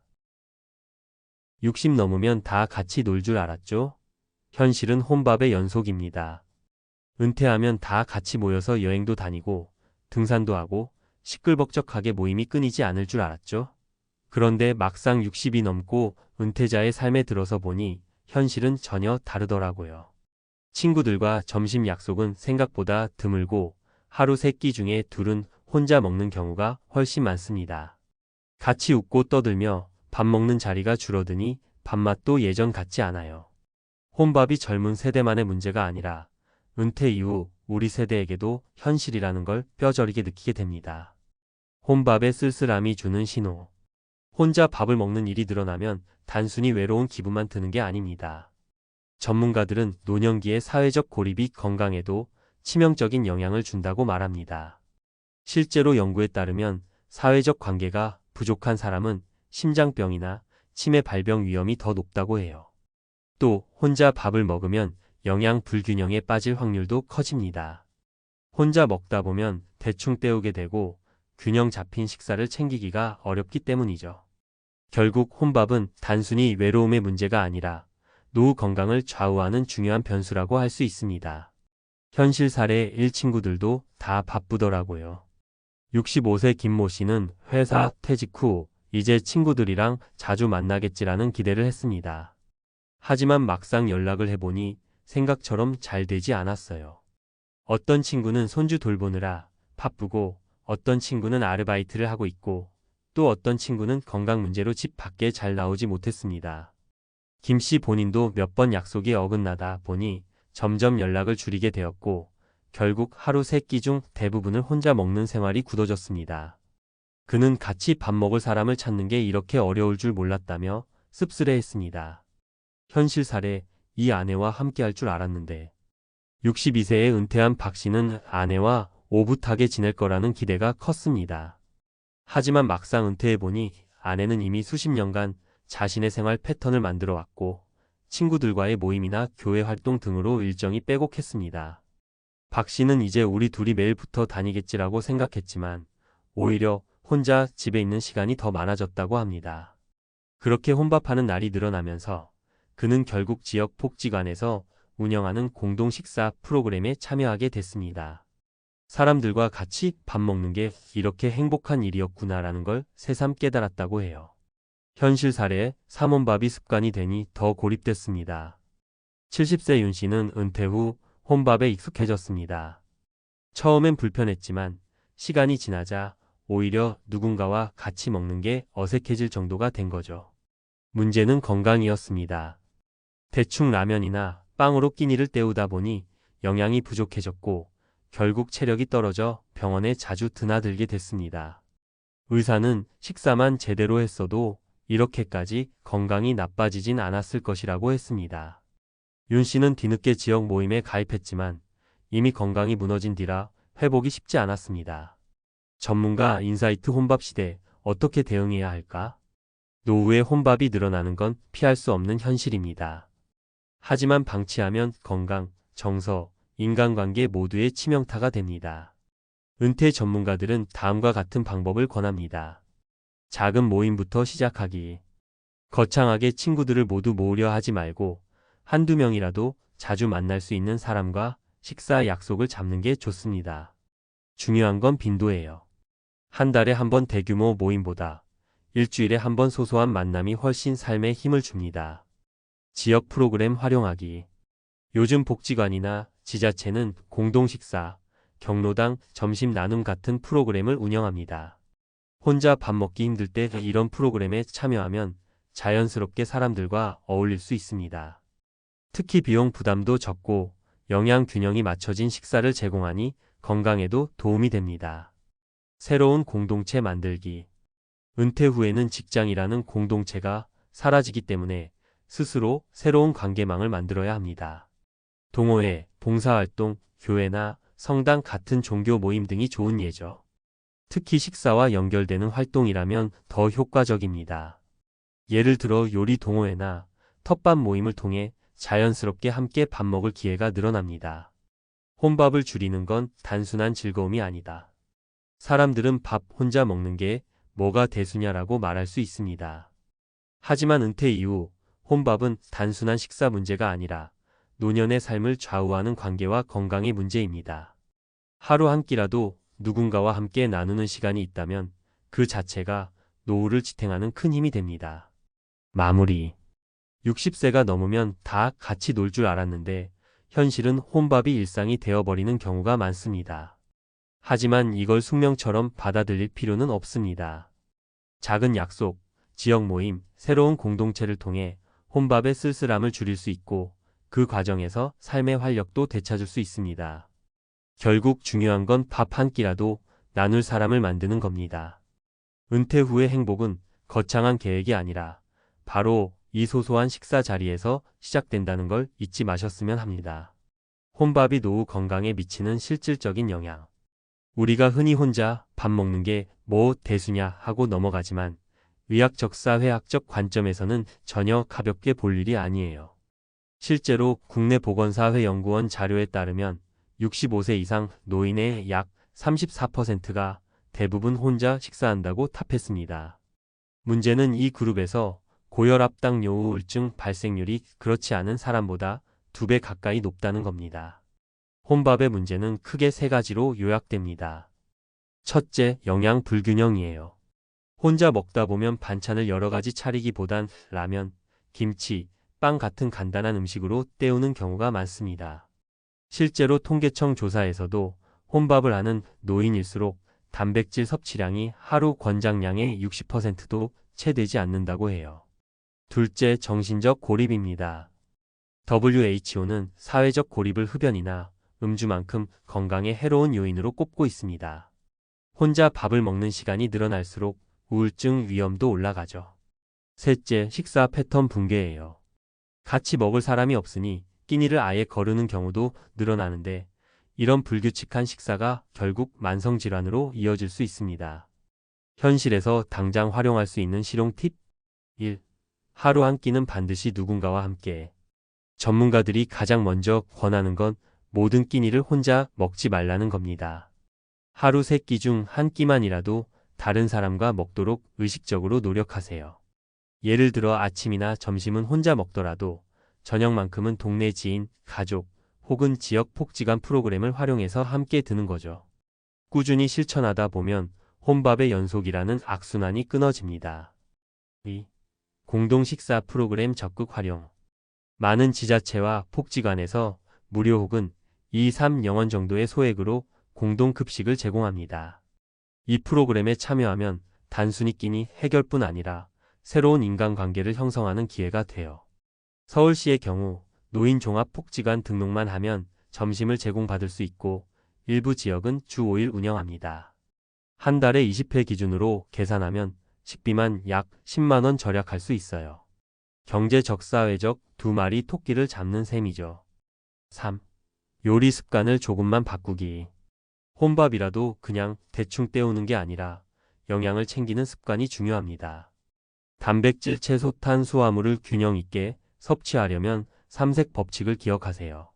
접시 위에 최소한 3가지 색깔의 흰색 밥, 녹색 채소, 붉은색 단백질 음식이 올라가면 기본은 된 겁니다.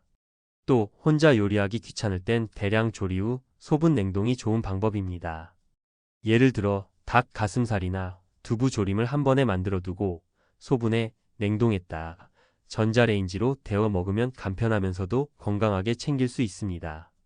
사회적 연결망을 강화하는 방법.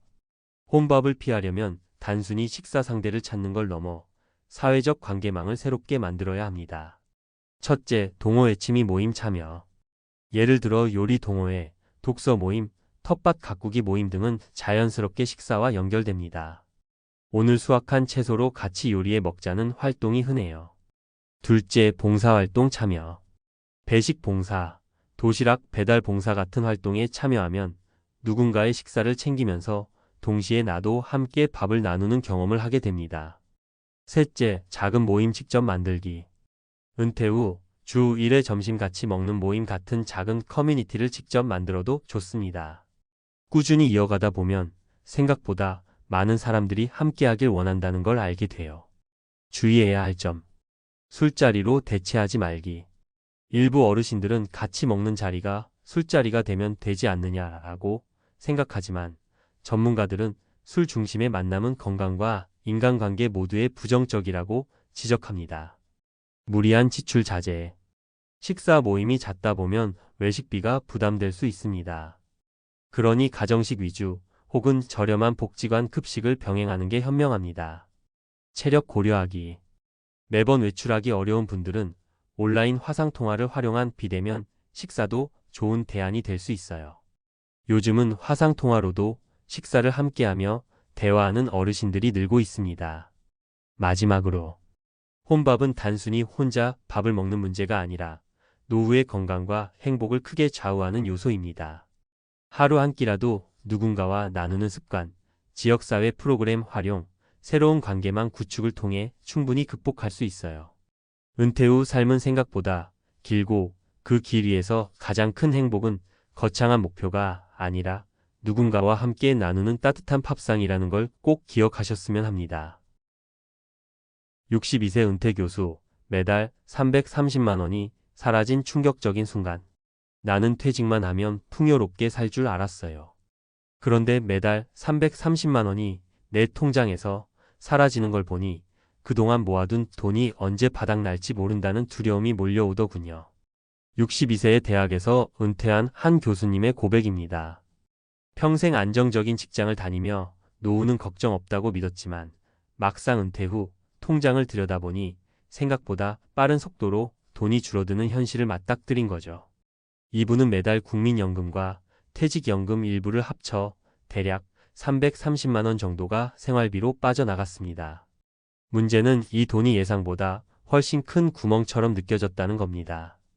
여기서 중요한 건 은퇴 후 돈은 한 달에 얼마가 빠져나가느냐 그 자체보다 그 돈이 앞으로 20년, 30년 동안 유지될 수 있느냐는 겁니다.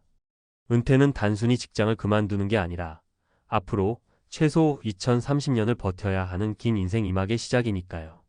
1. 은퇴 후 돈이 줄어드는 속도, 왜 체감이 더 빠를까? 직장 다닐 땐 월급이 꼬박꼬박 들어오니 씀씀이가 크더라도 크게 불안하지 않습니다. 하지만 은퇴 이후에는 돈이 들어오는 통로가 제한적이죠. 국민연금, 퇴직연금, 개인연금, 그리고 조금의 이자나 임대 수익 정도가 전부입니다. 그런데 이 고정 수입보다 고정 지출이 더 크거나 물가 상승에 따라 생활비가 조금씩 늘어나면 체감상 돈이 훨씬 더 빨리 빠져나가는 느낌이 듭니다. 경제학자들은 이를 심리적 소득 불안감이라고 부릅니다. 즉, 들어오는 돈보다 나가는 돈이 더 눈에 잘 보이기 때문에 실제 숫자보다 더 불안하게 느낀다는 거죠. 2. 현실 사례. 나는 연금만 믿었다. 65세 전직 공무원. 박씨 65세는 평생 공무원 생활을 하고 은퇴했습니다. 연금으로 매달 280만 원 정도가 들어오니 노후 준비는 끝났다고 생각했죠. 하지만 은퇴 후 의료비, 손주 돌봄 비용, 그리고 매달 나가는 관리비까지 합치니 생활비가 320만 원 가까이 들었습니다. 결국 매달 40만 원가량 적자가 나고 그 차액은 은행 예금에서 빼쓰기 시작했습니다. 처음엔 예금이 많으니 괜찮다 싶었지만 5년 만에 1억 원이 줄어든 걸 보고 불안감이 몰려왔습니다. 결국 박 씨는 70세가 되기 전 다시 작은 일거리를 찾게 됐습니다. 3. 현실 사례 자식에게 손 벌리기 싫었다. 63세 은퇴 교사. 김 선생님은 63세로 교직에서 은퇴했습니다. 퇴직금으로 2억 원을 받았고 국민연금으로 매달 180만 원을 받습니다. 처음엔 여유롭게 여행도 다니고 취미생활도 즐겼습니다. 그런데 남편과 함께 쓰는 생활비가 월 350만 원을 넘다 보니 1년이면 2천만 원 가까운 적자가 발생했습니다. 남편의 연금이 시작되기 전까지는 이 퇴직금에서 메워야 했는데 매달 줄어드는 잔고를 보며 마음이 무너졌다고 합니다. 결국 김 선생님은 적어도 생활비의 절반은 내 힘으로 벌자는 마음으로 동네 도서관에서 강의를 시작했습니다. 적자 문제를 메우는 동시에 마음의 안정도 얻을 수 있었다고 고백했습니다. 4. 현실 사례 건강이 돈을 집어삼켰다. 67세 은퇴 교수. 최 교수님은 은퇴 직후까지는 경제적으로 넉넉했습니다. 국민연금과 퇴직연금으로 월 400만 원 가까운 돈이 들어왔으니까요. 하지만 예상 못한 변수가 있었습니다. 바로 건강 문제였습니다. 은퇴 2년 차에 갑작스럽게 큰 수술을 하게 되면서 병원비로 4천만 원이 빠져나갔고 이후에도 매달 약값과 병원비로 50만 원 이상이 추가로 지출됐습니다. 결국 풍족하다고 믿었던 연금이 매달 의료비에 잠식되면서 생활의 질이 급격히 떨어졌습니다. 이분은 노후엔 돈보다 건강이 우선이라는 말이 정말 뼈저리게 느껴졌다고 전했습니다. 5. 전문가 인사이트 은퇴 후 재무관리 3대 원칙. 은퇴 재무 설계 전문가들은 한결같이 3가지 원칙을 강조합니다. 첫째, 고정 지출을 최소화하라. 은퇴 후에는 들어오는 돈보다 나가는 돈을 줄이는 게 더 중요합니다. 주택 대출, 고가의 보험료, 불필요한 차 유지비 같은 지출을 줄이는 것이 첫걸음입니다. 둘째, 생활비의 70% 규칙을 기억하라. 전문가들은 은퇴 후 최소한 은퇴 전 생활비의 70%는 필요하다고 봅니다. 하지만 물가 상승률과 예상치 못한 지출을 고려하면 사실상 8,090%가 필요하다는 의견도 많습니다. 따라서 단순히 연금만으로 살 수 있다는 계산은 위험합니다. 셋째, 소득의 다변화가 필요하다. 연금만 바라보는 건 위험합니다. 은퇴자에게 가장 안전한 방법은 작은 임대 수익, 파트타임 일자리, 온라인 강의, 투자이자 등 다양한 소득원을 만들어 두는 겁니다. 적어도 2-3가지 수입이 있으면 훨씬 안정적으로 노후를 보낼 수 있다는 게 전문가들의 공통된 조언입니다. 6. 매달 사라지는 돈, 대비할 방법은? 은퇴 이후 매달 330만 원이 사라진다는 건 지출 관리와 소득 보완이 동시에 필요하다는 신호입니다. 현실적으로는 다음과 같은 방법이 도움이 됩니다. 주거비 조정 대출이 있다면 은퇴 전 반드시 줄이고 은퇴 후에는 작은 집으로 옮겨 관리비와 세금을 줄이는 것도 방법입니다. 의료비 대비 실손보험과 건강보험을 꼼꼼히 점검해 큰 병원비가 발생했을 때 대비할 수 있어야 합니다. 소득 보완 은퇴 후에도 몸과 마음이 허락한다면 월 50만 100만 원 정도의 소득원을 만드는 게 안정감을 줍니다. 이 작은 수입이 매달 적자를 막아주고 심리적인 불안을 크게 줄여줍니다. 7. 마무리 은퇴 후 진짜 싸움은 돈보다 마음. 62세 은퇴 교수가 매달 330만 원이 사라진다고 표현한 건 단순히 숫자의 문제가 아니라 앞으로 20년, 30년을 버틸 수 있을까? 라는 불안의 표현이었습니다. 결국 은퇴 후 삶에서 중요한 건 돈을 얼마나 모았는가 보다 돈을 어떻게 쓰고 어떻게 관리하며 어떻게 채워갈 수 있는가에 달려 있습니다. 노후의 불안은 누구나 겪습니다. 하지만 그 불안을 줄이는 방법은 있습니다. 생활비 구조를 미리 점검하고 지출을 줄이며 작은 소득원을 마련하는 것. 그리고 무엇보다도 나는 준비되어 있다는 마음의 안정을 갖는 겁니다. 은퇴 후 진짜 삶은 그 순간부터 시작됩니다. 그리고 그 삶은 330만 원이 매달 사라진다는 공포가 아니라 내가 매달 지켜낼 수 있다는 자신감으로 채워져야 합니다. 은퇴 후 재정 어떻게 버텨야 할까? 솔직히 말해 은퇴 준비는 돈을 얼마나 모았느냐보다 매달 얼마를 쓰면서 어떻게 유지하느냐가 훨씬 더 중요합니다. 많은 분들이 퇴직금을 목돈으로 받으면 안심부터 하는데 실제 은퇴 후의 목돈은 생각보다 빨리 줄어듭니다. 특히 매달 고정 지출이 300만 원 이상이라면 이 돈은 눈 깜짝할 사이에 빠져나가죠. 그렇다면 구체적으로 어떻게 대비할 수 있을까요? 1. 생활비 구조를 뜯어 고쳐라. 가장 먼저 해야 할 일은 내 생활비를 정확히 아는 것입니다. 많은 분들이 본인이 한 달에 얼마를 쓰는지 정확히 모릅니다. 그냥 대충 300쯤 되지 않나? 하고 넘어가죠. 그런데 막상 카드 명세서랑 통장 거래 내역을 모아보면 350, 400만 원이 나가는 경우가 허다합니다. 예를 들어 62세 은퇴 교수 어 씨의 경우를 볼까요? 본인은 300만 원 안쪽으로 쓰는 줄 알았는데 실제 확인해보니 월 33만 340만 원이었습니다. 관리비 35만 원, 보험료 50만 원, 식비 80만 원, 교통차 유지비 40만 원, 병원비와 약값 30만 원, 기타 문화생활비와 자녀 지원까지 더해지니 훌쩍 올라가 있던 거죠. 팁은 간단합니다. 최소 3개월치 카드 통장 내역을 뽑아서 지출 항목을 직접 적어보세요. 그 중에서 줄일 수 있는 고정 지출을 반드시 찾아내야 합니다. 예컨대 보험이 너무 많다면 중복 보장을 정리하고 자동차 유지비가 버겁다면 대중교통으로 바꾸는 게 방법입니다. 2. 은퇴 후엔 월 얼마가 필요한가? 계산해보기. 전문가들이 흔히 말하는 기준이 있습니다. 은퇴 전 생활비의 70%, 80%는 필요하다는 거예요. 왜냐하면 자녀 교육비, 대출 상황 같은 건 끝나더라도 의료비, 주거비, 생활비는 여전히 나가기 때문이죠. 만약 은퇴 전 월 평균 지출이 500만 원이었다면 은퇴 후에도 최소 35만 400만 원은 필요합니다. 그런데 국민연금 평균 수령액은 개인 기준으로 월 65만 원, 부부 합산해도 평균 200만 원 수준입니다. 즉, 은퇴 소득과 실제 필요한 생활비 사이의 격차, 바로 노후 적자를 메꾸는 게 핵심 과제라는 겁니다. 3. 목돈은 어떻게 나눠 써야 할까? 퇴직할 때 보통 퇴직금이 1억 3억 정도 들어옵니다. 문제는 이걸 한꺼번에 잘못 굴리면 순식간에 사라진다는 거예요. 실제로 퇴직자 B씨는 퇴직금 2억을 들고 부동산 투자에 뛰어들었다. 세금과 공실 문제 때문에 3년 만에 반토막이 났습니다. 전문가들이 권하는 방법은 3분할 원칙입니다. 생활비용 30% 정도는 안전하게 예금이나 CMA 같은 단기 자금으로 둔다. 언제든 꺼내 쓸 수 있도록. 중기 자금 40% 정도는 채권, 안정형 펀드, 변액연금처럼 510년간 안정적인 흐름을 기대할 수 있는 상품에 둔다. 장기 자금 나머지 30%는 장기 투자 ETF, 배당주 등록 2대, 너무 공격적이지 않게 관리한다.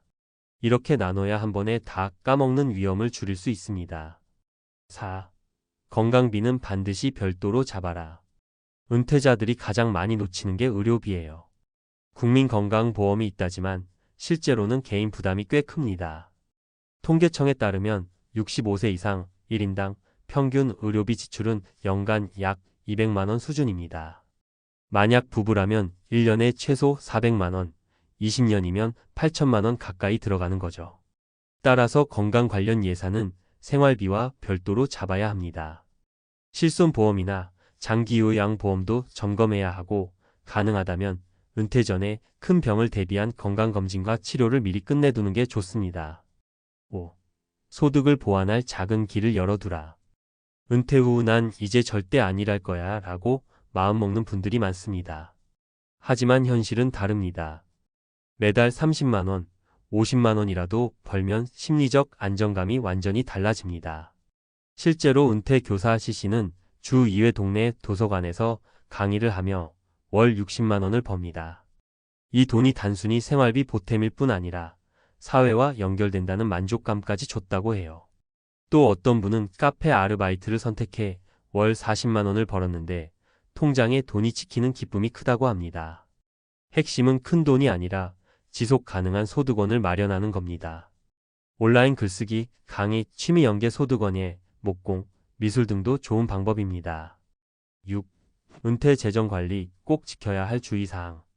투자, 사기 조심. 은퇴자들을 노린 월 1% 수익 보장 같은 상품에 절대 현혹되지 마세요.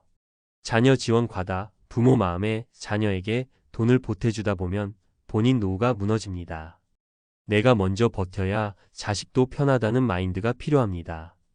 물가 상승 무시 금물 지금 300만 원이 10년 뒤에도 300만 원의 가치를 갖진 않습니다. 최소 연 23%씩은 지출이 늘어난다고 계산해야 안전합니다. 마무리.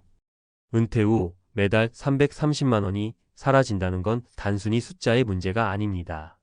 그 돈이 앞으로 2030년을 버텨줄 수 있을까? 라는 불안의 다른 이름이죠. 하지만 답은 의외로 단순합니다. 생활비 구조를 명확히 파악하고 불필요한 지출을 줄이는 것. 목돈을 세 부분으로 나눠 장단기를 균형 있게 관리하는 것. 건강비는 별도 예산으로 빼두는 것. 그리고 작은 소득원을 하나라도 열어두는 것. 이 네 가지만 실천해도 은퇴 후의 불안은 훨씬 줄어듭니다. 결국 노후는 돈과의 싸움이 아니라 돈을 어떻게 다루느냐의 싸움입니다. 우리가 흔히 은퇴를 꿈꿀 때 앞으로는 매일 아침 천천히 일어나서 부부끼리 여유롭게 커피 마시고 여행도 다니면서 살자 하는 상상을 하곤 하죠. 그런데 막상 은퇴 후 현실은 기대와는 달리 생활비라는 잔인한 숫자 앞에 무너지는 경우가 많습니다. 특히 60대 부부라면 아이들 교육비는 끝났을지 몰라도 생활비, 의료비, 주거비, 그리고 예상치 못한 지출이 여전히 발목을 잡습니다. 그럼 은퇴 후 실제 부부의 한 달 생활비는 어느 정도일까요? 그리고 그 생활비를 꾸려가기 위해 우리가 미리 어떤 준비를 해야 할까요? 이 글에서는 실제 사례를 통해 그 잔인한 현실을 들여다보고 전문가, 인사이트를 통해 해결책을 함께 고민해 보겠습니다. 1. 현실은 월 300만 원이 기본.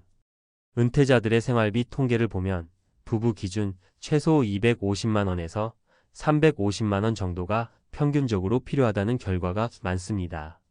하지만 이건 어디까지나 기본적인 지출일 뿐이에요. 외식 한두 번, 손주 용돈, 명절 비용, 병원 진료비가 들어가면 순식간에 400만 원을 넘기는 게 현실입니다. 그러니 단순히 연금 300만 원 있으면 된다고 생각하면 큰 착각인 거죠. 2. 사례 1 연금 280만 원 받는 공무원 출신 부부의 고민. 김씨 부부 65세, 63세는 남편이 공무원 연금을 매달 280만 원 받고 있습니다. 겉으로 보면 이 정도면 넉넉하다 싶지만 실제 생활비를 계산해 보면 이야기가 달라집니다. 아파트 관리비와 공과금이 약 40만 원, 식비가 두 사람 합쳐 80만 원, 교통비와 통신비가 20만 원, 의료비가 평균 30만 원 정도. 여기에 명절과 가족 모임, 손주들 용돈까지 챙기면 100만 원이 훌쩍 추가됩니다. 결국 매달 270만 300만 원이 기본으로 나가는데 여행이라도 가면 적자가 납니다.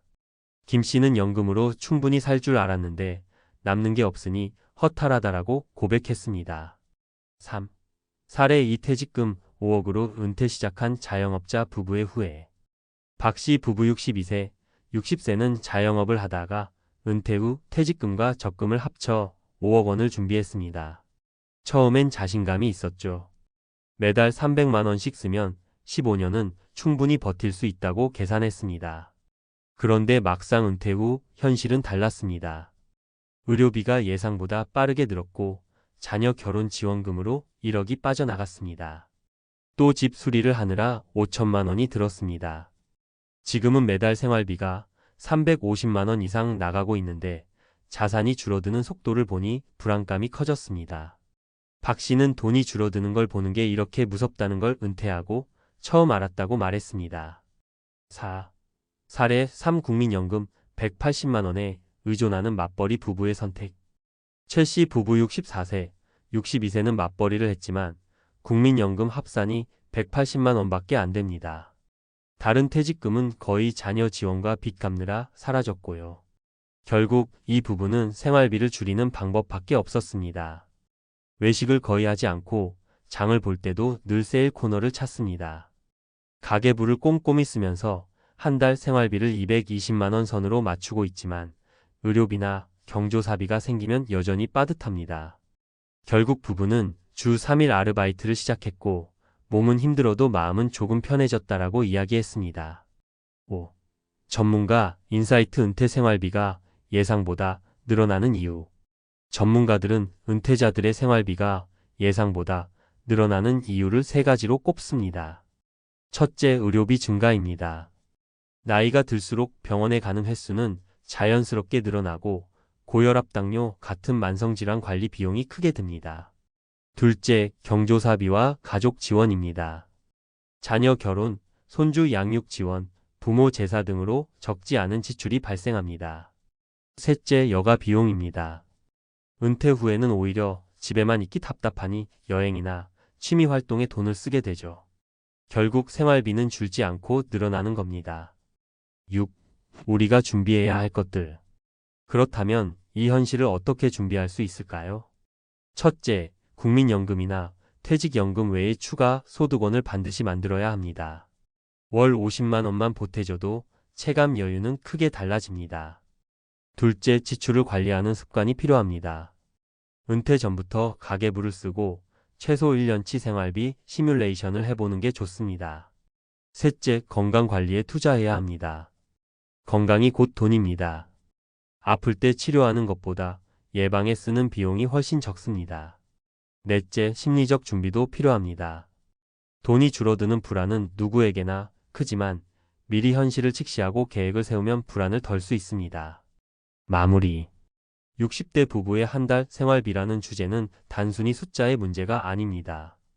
그것은 곧 우리의 삶의 질, 그리고 은퇴 후 행복과 직결되는 문제입니다. 막연히 300만 원이면 충분하다라고 생각하기보다 지금 당장 가계부를 열어보고 내 생활 패턴에 맞는 현실적인 예산을 계산해 보는 게 시작입니다. 은퇴는 준비 없는 자유가 아니라 준비된 선택일 때 비로소 진짜 행복으로 이어집니다. 생활비 구조를 직접 계산해 보기. 많은 분들이 은퇴 후 생활비를 막연히 한 달에 300만 원쯤이라고 생각합니다. 그런데 이 수치가 내 상황과 맞는지 따져보지 않으면 현실과 괴리가 커요. 가장 먼저 해야 할 건 지금 쓰고 있는 지출을 항목별로 기록하는 겁니다. 식비, 관리비, 통신비, 교통비, 의료비, 여가비, 경조사비까지 나눠서 적어보면 놀라실 겁니다. 보통 60대 부부 기준으로 이렇게 잡힙니다. 식비 70만 90만 원, 주거비 관리비 공과금 40만 60만 원, 교통통신비 20만 원, 의료비 평균 30만 50만 원, 여가 취미여행 50만 원, 경조사 비손주 용돈 30만 50만 원. 이걸 합치면 기본 250만 300만 원이고 상황 따라 400만 원도 우습게 넘어가죠. 그러니 내 가계부에 맞춰 직접 계산해야 은퇴 자금이 얼마나 버틸 수 있는지 현실이 보입니다. 2. 생활비 시뮬레이션으로 불안 줄이기. 제가 자주 권하는 방법은 생활비 시뮬레이션이에요. 은퇴 전에 미리 은퇴 버전 생활을 체험해 보는 거죠. 예를 들어 앞으로 내가 받을 국민연금이 180만 원이고 퇴직연금에서 월 100만 원을 받을 예정이라면 지금부터 2달 정도 280만 원으로만 생활해 보는 겁니다. 실제로 해보면 어디서 돈이 모자라는지 어떤 부분을 줄여야 할지 체감하게 됩니다. 실제 제 고객 중 한 분은 왜 식비가 이렇게 큰 비중인지 처음 알았다며 은퇴 후 식비 지출 계획을 완전히 다시 세우기도 했습니다. 3. 지출에서 반드시 챙겨야 할 고정비 줄이기. 은퇴 후 가장 무서운 건 줄일 수 없는 고정비예요. 주거비, 통신비, 보험료 같은 것들이죠. 고정비만 줄여도 매달 여유가 생깁니다. 예를 들어 30년 된 아파트를 계속 유지하는 대신 조금 작은 평수로 옮기면 관리비와 난방비가 줄어듭니다. 통신비도 가족 결합 할인이나 알뜰폰으로 갈아타면 월 5만 7만 원 절약할 수 있어요. 작은 절약이지만 20년이면 수천만 원 차이가 납니다. 4. 의료비 대비는 보험보다 현금 흐름. 60대 이후 가장 큰 지출은 의료비입니다. 그런데 많은 분들이 보험으로 해결하면 된다라고 생각하시죠? 물론 보험도 필요하지만 보험은 모든 걸 다 커버해주지 못합니다. 병원비의 상당 부분은 본인 부담이고 특히 치과 안과 안방 진료비는 보험 적용이 적습니다. 따라서 의료비는 매달 생활비의 일정 부분을 의료비 저축으로 따로 빼두는 게 좋습니다. 예를 들어 매달 30만 원씩 건강계좌에 적립해 두면 큰 수술비나 약값이 나올 때 훨씬 덜 부담스럽습니다. 5. 여가비와 경조사비, 숨은 지출의 함정. 은퇴 후 놀러 다니며 살겠다라는 생각은 당연합니다. 문제는 여가비가 생각보다 크다는 거예요. 2박 3일 국내 여행만 가도 교통비, 숙박, 비식비 합쳐 최소 60만 원 이상 들어갑니다. 해외여행은 말할 것도 없고요. 또 하나는 경조사비입니다.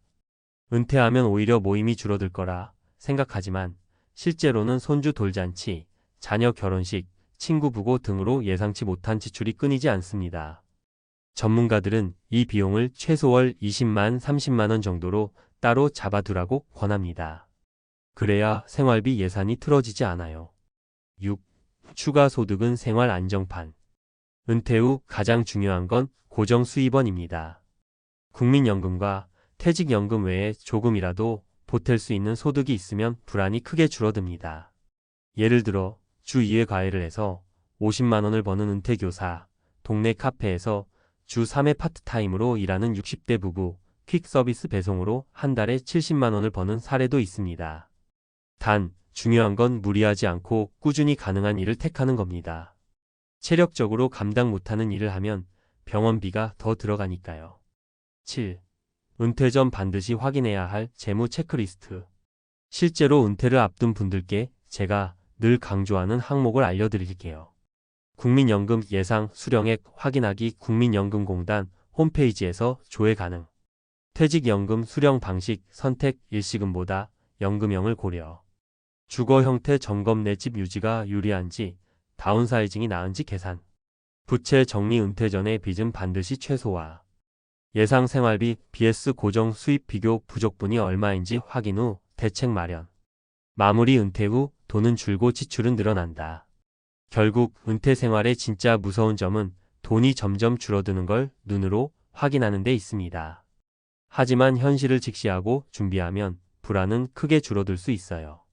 생활비를 항목별로 계산해보고 미리 시뮬레이션을 해보며 고정비를 줄이고 작은 추가 수입원을 만들어 두는 것. 이게 바로 은퇴 후 삶을 지켜주는 안전장치입니다. 은퇴하면 그냥 돈 안 쓰고 살면 되지라는 건 환상에 불과합니다.